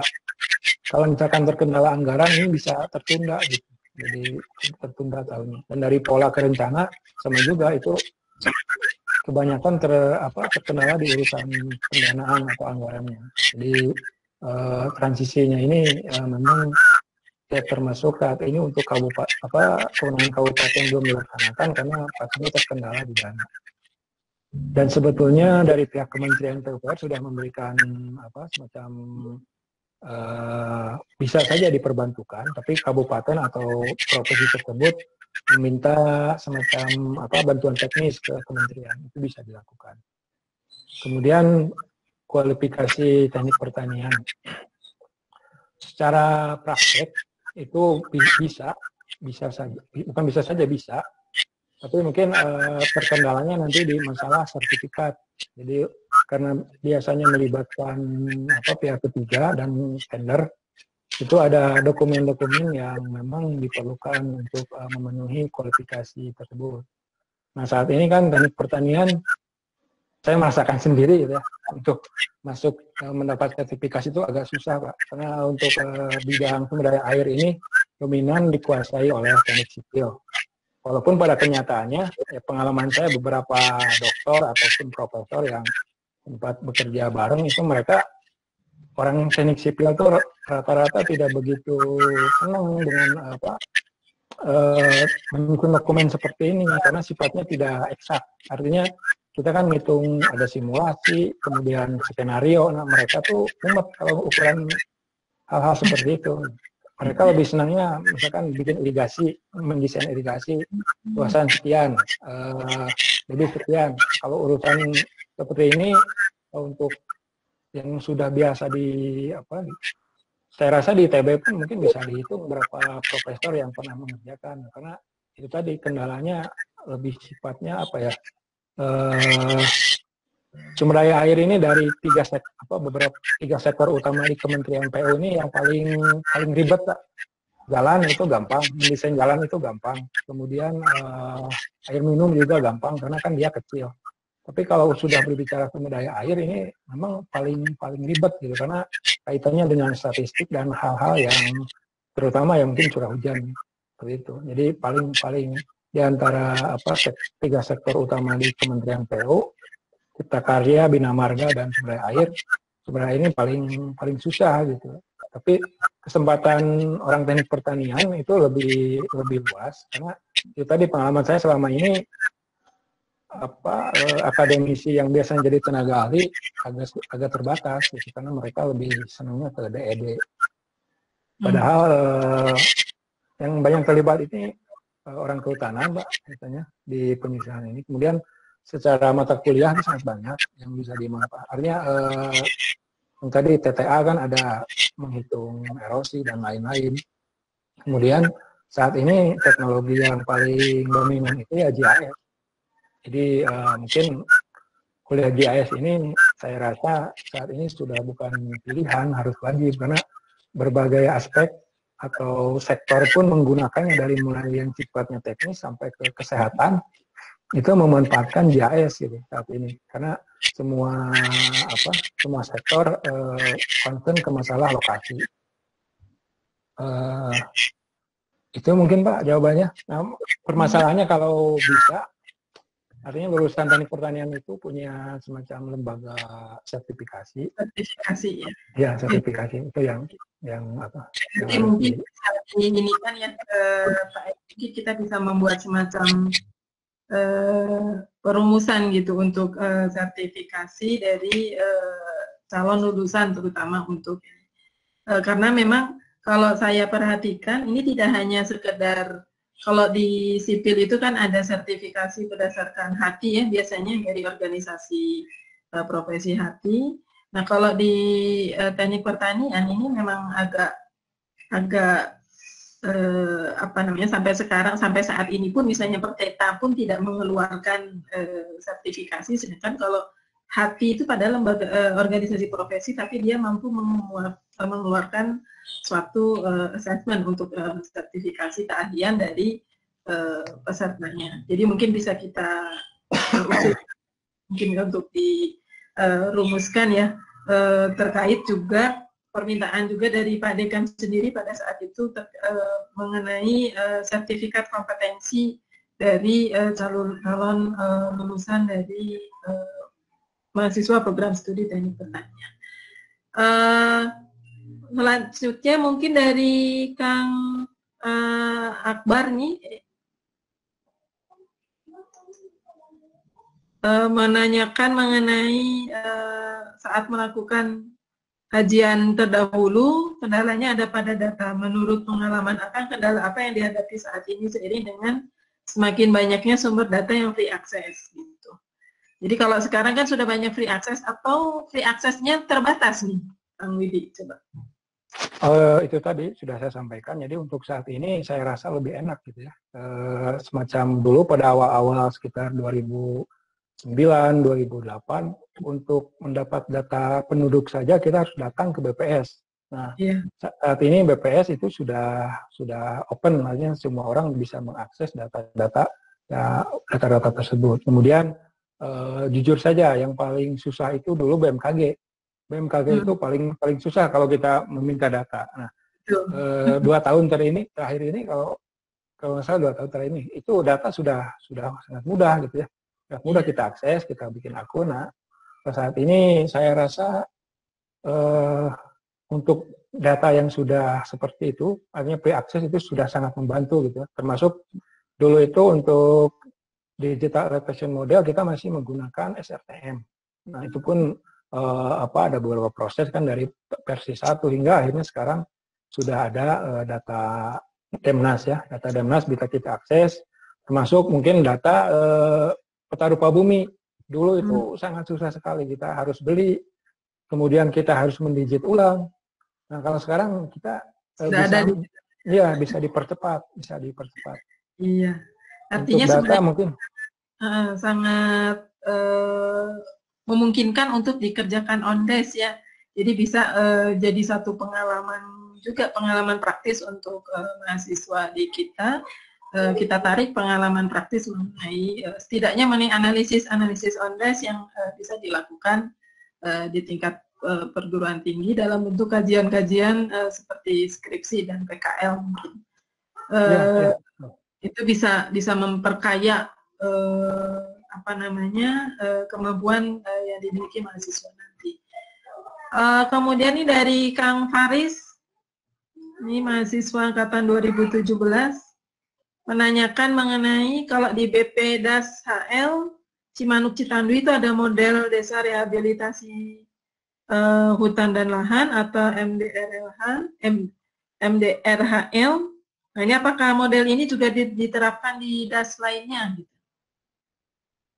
Efektif penerapannya kira-kira? Ini sedikit keluar nih dari topiknya. Ya memang artinya selama beberapa tahun kebelakangan gitu ya, termasuk saat ini berhubung batas DAS ini masih dalam tahap pembahasan, karena jumlah DAS dari Kementerian PUPR itu berbeda dengan jumlah DAS di KemenLH-nya Kementerian Kehutanan dan Lingkungan. Tapi ke depan katanya itu akan menjadi sebuah perpres dan cenderung mengadopsi dari Kementerian Kehutanan. Nah, sebetulnya model desa ini yang tadi di dalam dokumen pola atau rencana itu sudah include. Jadi kegiatan yang ada di BPDAS misalkan bisa kita masukkan di dalam matrik. Tetapi di situ kan ada lembaga yang menangani gitu. Artinya lembaga yang menangani, dan selama ini memang untuk menghitung lahan kritis atau lain-lain kita tidak, walaupun kita melakukan analisa ulang, tapi biasanya kita given gitu, artinya menggunakan data yang digunakan yang dihasilkan dari BPDAS. Cuman kendalanya memang pengalaman saya ya, BPDAS ini memang agak tertutup gitu urusan data, karena kan di kehutanan juga sama, artinya ada kebijakan dari kementerian yang data SHP itu masih tertutup. Mudah-mudahan ke depan dengan adanya One Map Policy itu bisa terbuka, karena masalahnya begini, saat ini kan tool kita menggunakan komputer, artinya dibantu oleh perangkat lunak lah. Rumus standarnya kan GIGO, garbage in, garbage out. Jadi ini tergantung dari kualitas data yang kita gunakan. Kalau datanya sampah ya otomatis keluarnya sampah juga gitu. Nah, itu dengan adanya One Map Policy artinya akurasi data itu bisa diandalkan. Mungkin selama yang saya rasa untuk di DAS lain juga sama gitu. Jadi kalau Balai Wilayah Sungai itu adalah organisasi kepanjangan tangannya PUPR, Sedangkan BPDAS HL ini organisasi kepanjangan tangannya dari Kemen LHK. Jadi seluruh kegiatan itu pasti diadopsi dan dilakukan di wilayah-wilayah lainnya. Itu mungkin jawabannya. Jadi lebih ke arah perbedaan induknya ya, Kementerian PUPR dengan Kementerian LH. Kemudian ini dari Anita nih. Anita menanyakan mengenai peta daerah resapan air dan tangkapan air. Parameternya apa saja? Apakah sifat parameternya fleksibel, menyesuaikan kondisi wilayah, atau berlaku untuk semua wilayah? Terus kemudian untuk pulau kecil berpenghuni dengan keterbatasan luas wilayah dan memiliki permasalahan pada minimnya daerah tangkapan air. Upaya model konservasi seperti apa yang tepat nih, untuk menjaga ketersediaan air? Kang Widi. Untuk yang pertama, jadi model untuk membuat peta tangkapan air dan resapan air ini sifatnya parameternya sudah fix ya, sudah tetap itu, tinggal kita memasukkan datanya aja. Jadi di situ ada 4 atau 5 parameter, detailnya mungkin saya harus lihat. Kemudian di situ ada pembobotan, artinya kalau misalkan peta resapan air itu dari kondisi kelerengan atau slope, kemudian dari kondisi tutupan lahan, kemudian dari tekstur tanah.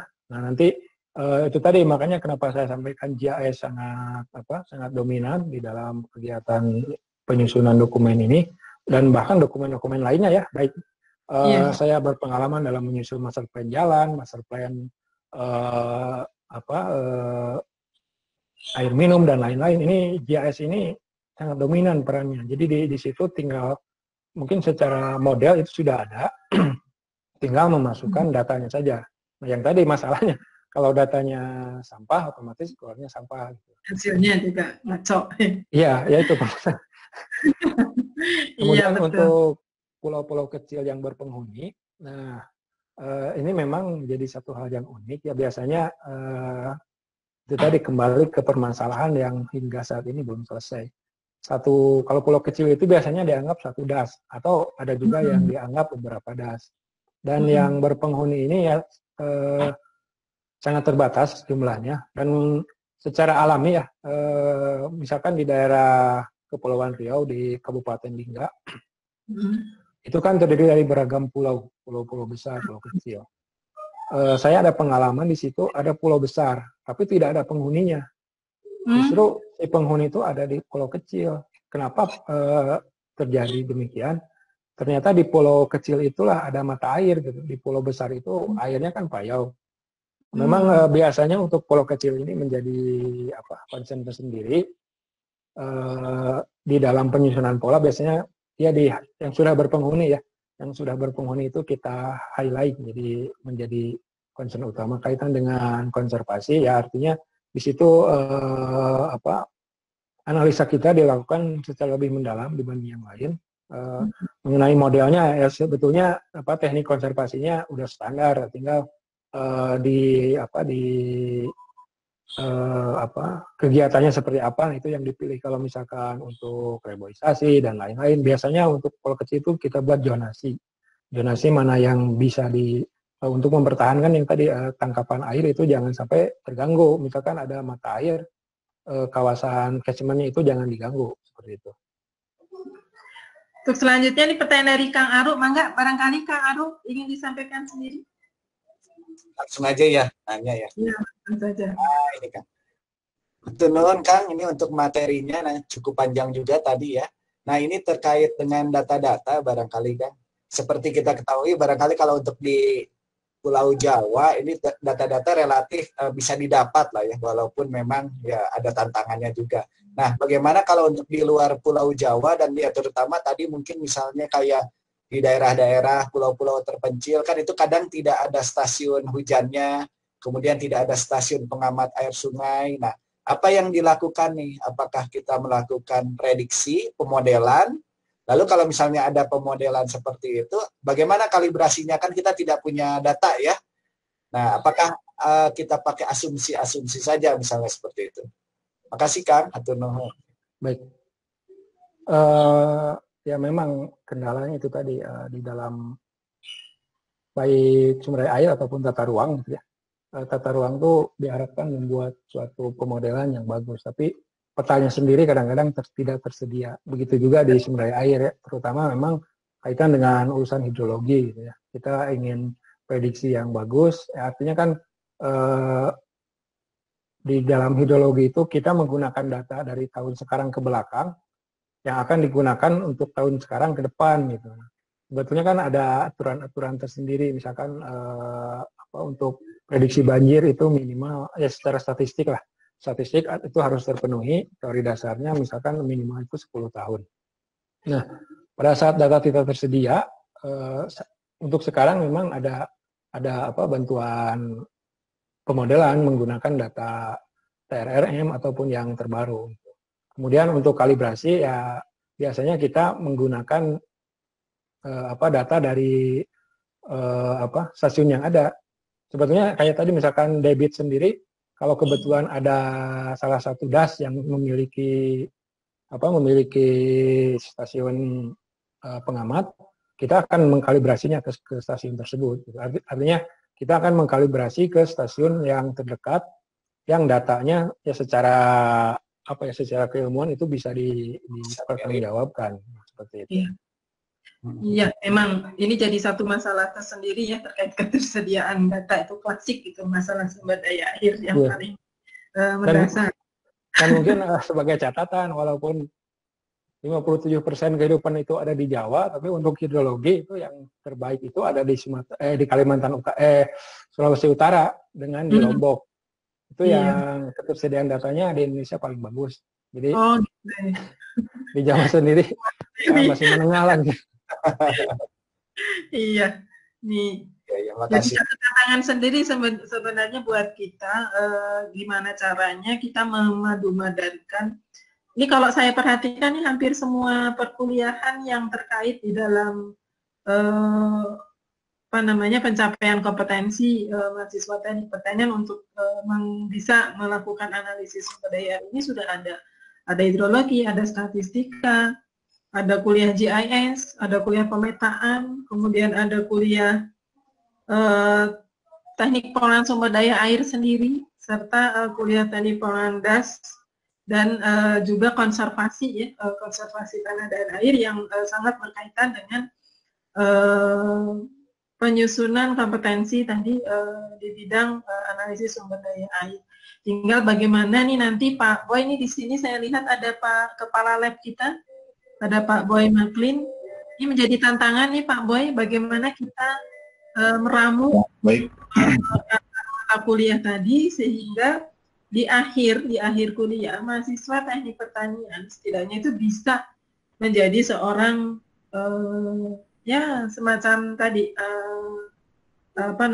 dalam seorang analis ya di dalam bidang sumber daya air. Mungkin mangga Pak Boy diberikan waktu untuk memberikan respon. Baik, terima kasih Bu Sofi. Sebenarnya Kang Damang, Assalamualaikum Kang Lenda. Ya, alhamdulillah nih kita dapat satu kuliah umum yang sifatnya tentang pengelolaan sumber daya air. Artinya sebenarnya untuk teman-teman mahasiswa di sini bisa melihat bahwa di luar sana tenaga TTA itu sangat dibutuhkan sebenarnya, terutama tentang pengelolaan sumber daya daerah aliran sungai. Nah, kenapa desain kurikulum yang ada di TTA itu banyak mata kuliah termasuk Pak Aru ya Pak, yang mengajarkan tentang GIS, karena sebenarnya untuk menjadi analis itu seorang lulusan sarjana S1 untuk teknik pertanian itu bisa melihat terutama bidang kajian TTA, bisa memantau lahan minimal 2 hektar lah. Karena untuk daerah aliran sungai itu sangat luas itu ya.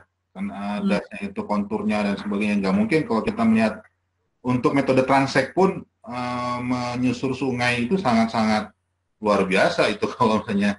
Dan memang di Jawa Barat datanya ya sedikit ini ya kan, kalau di Jawa Barat itu ada 2 ya Kang.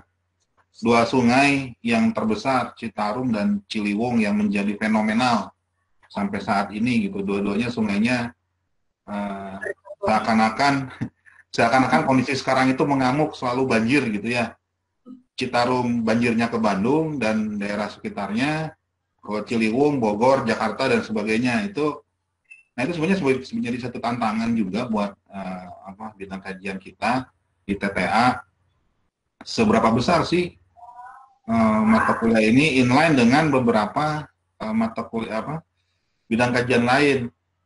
Mungkin nanti Kang Widiana juga bisa diundang untuk ini Bu, Kampus Merdeka, kurikulum Kampus Merdeka. Tentu saja itu. Ya, karena kita sudah mulai Kampus Merdeka ini, jadi mahasiswa harus dikencar dilepas kandang, jangan jago kandang. Harus jago di luar kandang. Jadi porsinya lumayan banyak juga, 60 SKS. Ya mungkin salah satunya bisa ke tempatnya Kang Widiana juga sebagai salah satu mitra kita nanti bagaimana beberapa mata kuliah yang berhubungan dengan kurikulum lab itu bisa menampung dan bisa memfasilitasi sebagai sarana pembelajaran mahasiswa. Gitu. Jadi saya sangat terima kasih sekali, ini materinya sangat menunjang. Jadi untuk mahasiswa TTA tidak hanya selalu kembali lagi ke hidroponik ya Bu ya. Iya. Penelitiannya bisa ke yang lain gitu. Habitatnya juga masih banyak. Jadi tidak harus ke hidroponik, ke tanaman dan sebagainya. Mungkin bisa pemetaan gitu. Justru sebenarnya pemetaan ini lebih enak dalam dalam bentuk skripsi ya, karena harus merasionalisasikan beberapa delineasi dalam peta sehingga menjadi suatu peta yang bisa berbicara. Tadi saya lihat ada peta dari Kang Widiana itu tentang dam embung ya. Itu juga sebenarnya sangat membantu bagaimana caranya mahasiswa bisa mengeksplorasi sehingga Kang Widiana kan di sana sudah banyak pengalaman sehingga bisa terbentuk ya. Terbentuk analisis seperti itu gitu.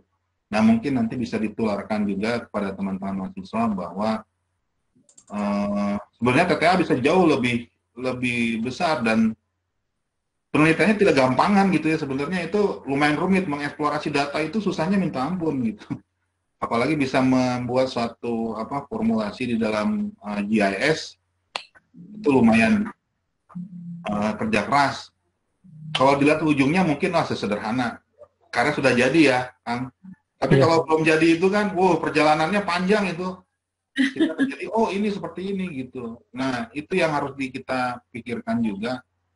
Artinya, insya Allah ke depan kami juga minta bantuan juga nanti dengan Kang Widiana untuk bisa sharing kurikulum apa sih yang bisa diupdate, diperbaharui di kami, sehingga mata kuliah yang lama tetap ada, tidak dikurangi, tapi mungkin ada penambahan gitu Kang. Jadi ada penambahan, entah itu penambahan tentang aplikasinya, gadgetnya dan sebagainya, sehingga zaman dulu kita melihat peta manual dengan cara melihat peta cetakan A0. Mungkin sekarang tidak perlu dicetak A0 dengan cara paperless, melihat di layar komputer. Digitasinya bagaimana, basis website atau basis apa, yang terbaru lah, teknologi yang terbaru yang digunakan, karena nanti akan pasti muncul the best practice-nya saja, yaitu yang keluar dari lab itu. Mungkin itu saja Bu Sofi, Kang Widiana, salam kenal dari saya juga. Insya Allah kita ke depan, nanti kapan Bu kita bisa undang Kang Widiana untuk bisa melihat selain kurikulum Bu, itu Bu terutama kampus itu lumayan itu. Menguras tenaga itu. Mangga Bu, nuhun. Atau nuhun Pak Boy. Barangkali yang lain ada pertanyaan mengenai penyusunan pola dan rencana pengelolaan sumber daya air dari mahasiswa?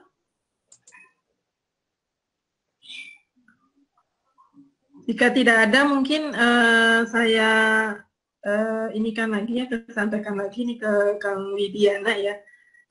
Perlu ini sebagai informasi gitu, kenapa pada masa work from home ini kami dari perguruan tinggi itu berjibaku berusaha mengundang narasumber-narasumber dari luar untuk memberikan satu sudut pandang yang berbeda terkait mata kuliah terutamanya. Karena untuk mulai semester depan, semester genap ini ada kebijakan dari Kementerian Pendidikan dan Kebudayaan, yaitu mengenai program Kampus Merdeka. Nah, Kampus Merdeka itu adalah program dari kementerian, di mana seorang mahasiswa itu dapat belajar di luar program studi selama maksimal 3 semester. 1 semesternya itu di luar program studi kita di dalam Unpad. Nah, 2 semesternya ini justru di luar program studi di luar Unpad, boleh di perguruan tinggi ataupun juga boleh di instansi pemerintah, industri, konsultan ataupun lembaga-lembaga lain yang berkaitan yang dapat digunakan dengan yang berkaitan dengan 8 program kegiatan pembelajaran Kampus Merdeka. Nah, salah satunya itu adalah kegiatan magang sebenarnya. Nah, kalau magang itu kan sebenarnya kita bisa, selama ini TEP kan selalu ada program PKL ya, PKL 1 bulan. Nah, ini dari kementerian itu menelurkan satu kebijakan baru bahwa dengan asumsi gini, kalau PKL hanya 1 bulan itu kadang nggak dapat apa-apa gitu, mahasiswa nggak dapat apa-apa dari instansi atau perusahaan ataupun industri yang di tempat magang itu juga belum dapat apa-apa gitu. Jadi oleh karena itu ada semacam kebijakan mengenai perpanjangan di mana 1 semester itu diakui paling maksimal sebanyak 20 SKS, jadi cukup besar.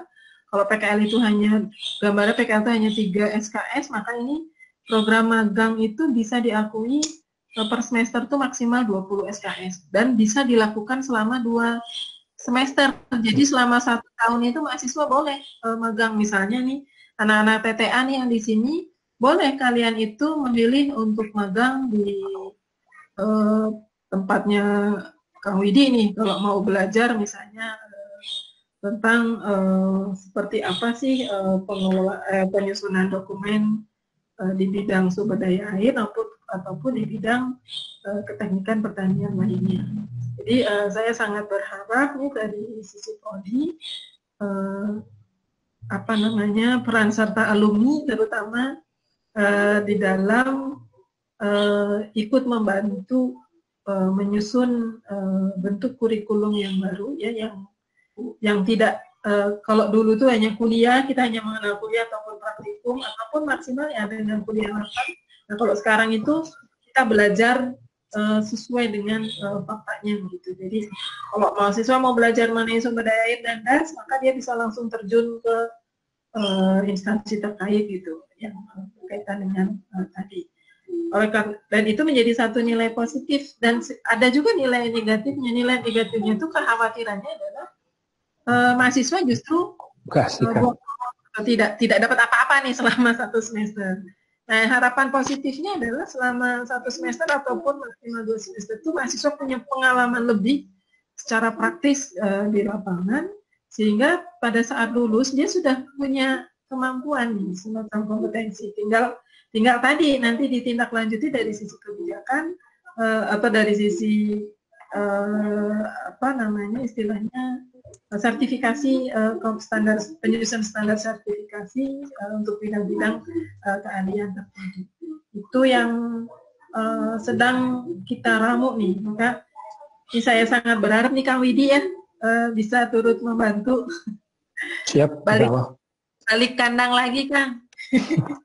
Ke teknik pertanian. Jangan kapok kalau ada mahasiswa kita yang agak-agak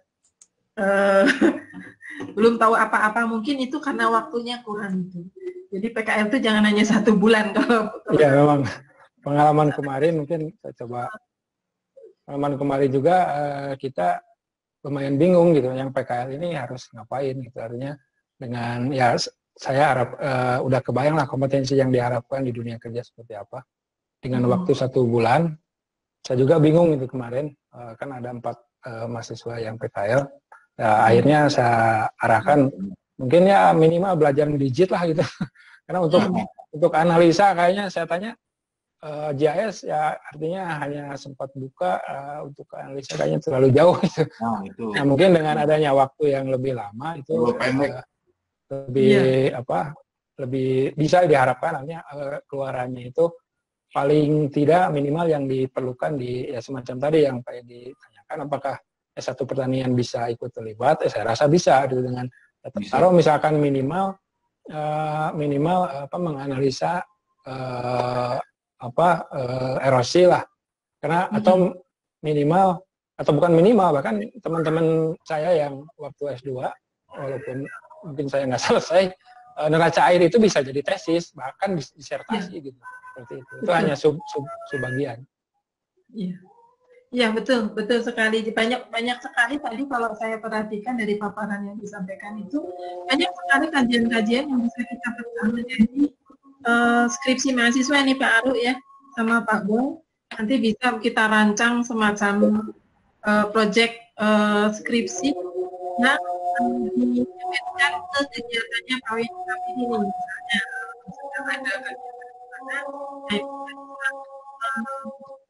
ada mensinergikan dengan kegiatan penelitian mahasiswa, dan itu yang selama ini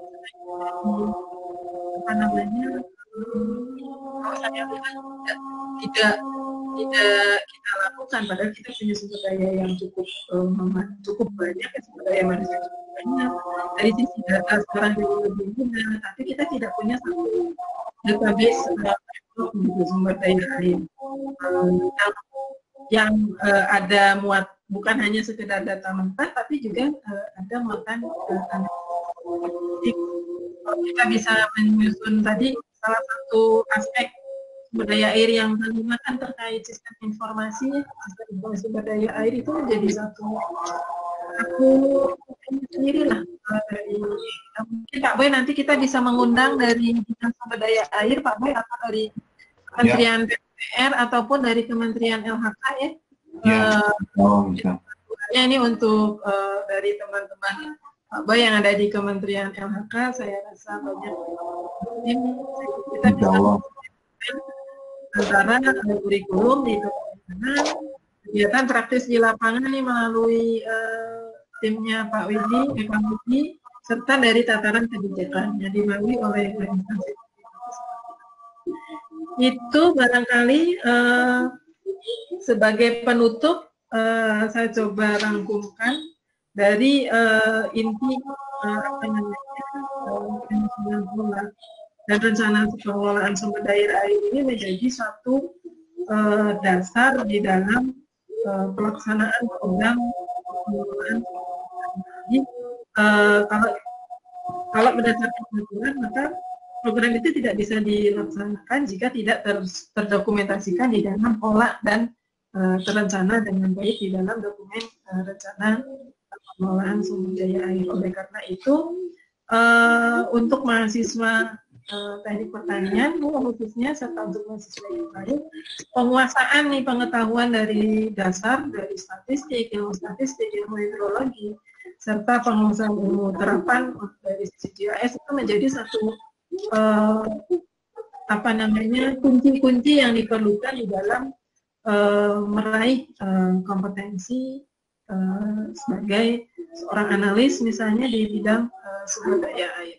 Itu barangkali Kang Widiana hatur nuhun atas sharing ilmunya. Terima kasih juga saya ucapkan untuk Pak Dekan, Pak Aru, dan Pak Boy yang telah hadir di dalam webinar ini. Jangan kapok jika nanti kita undang lagi ya Kang Widi ya. Siap, ke depan ini yang dalam waktu dekat ini terkait kurikulum, saya akan coba menyampaikan nanti lewat Kang Aos, mungkin mensinergikan dengan tim-tim alumni. Oke, hatur nuhun sekali lagi. Terima kasih untuk semuanya. Mohon maaf lahir dan batin untuk semua mahasiswa yang baru bertemu pertama kali di forum ini ya. Assalamualaikum warahmatullahi wabarakatuh. Waalaikumsalam warahmatullahi wabarakatuh.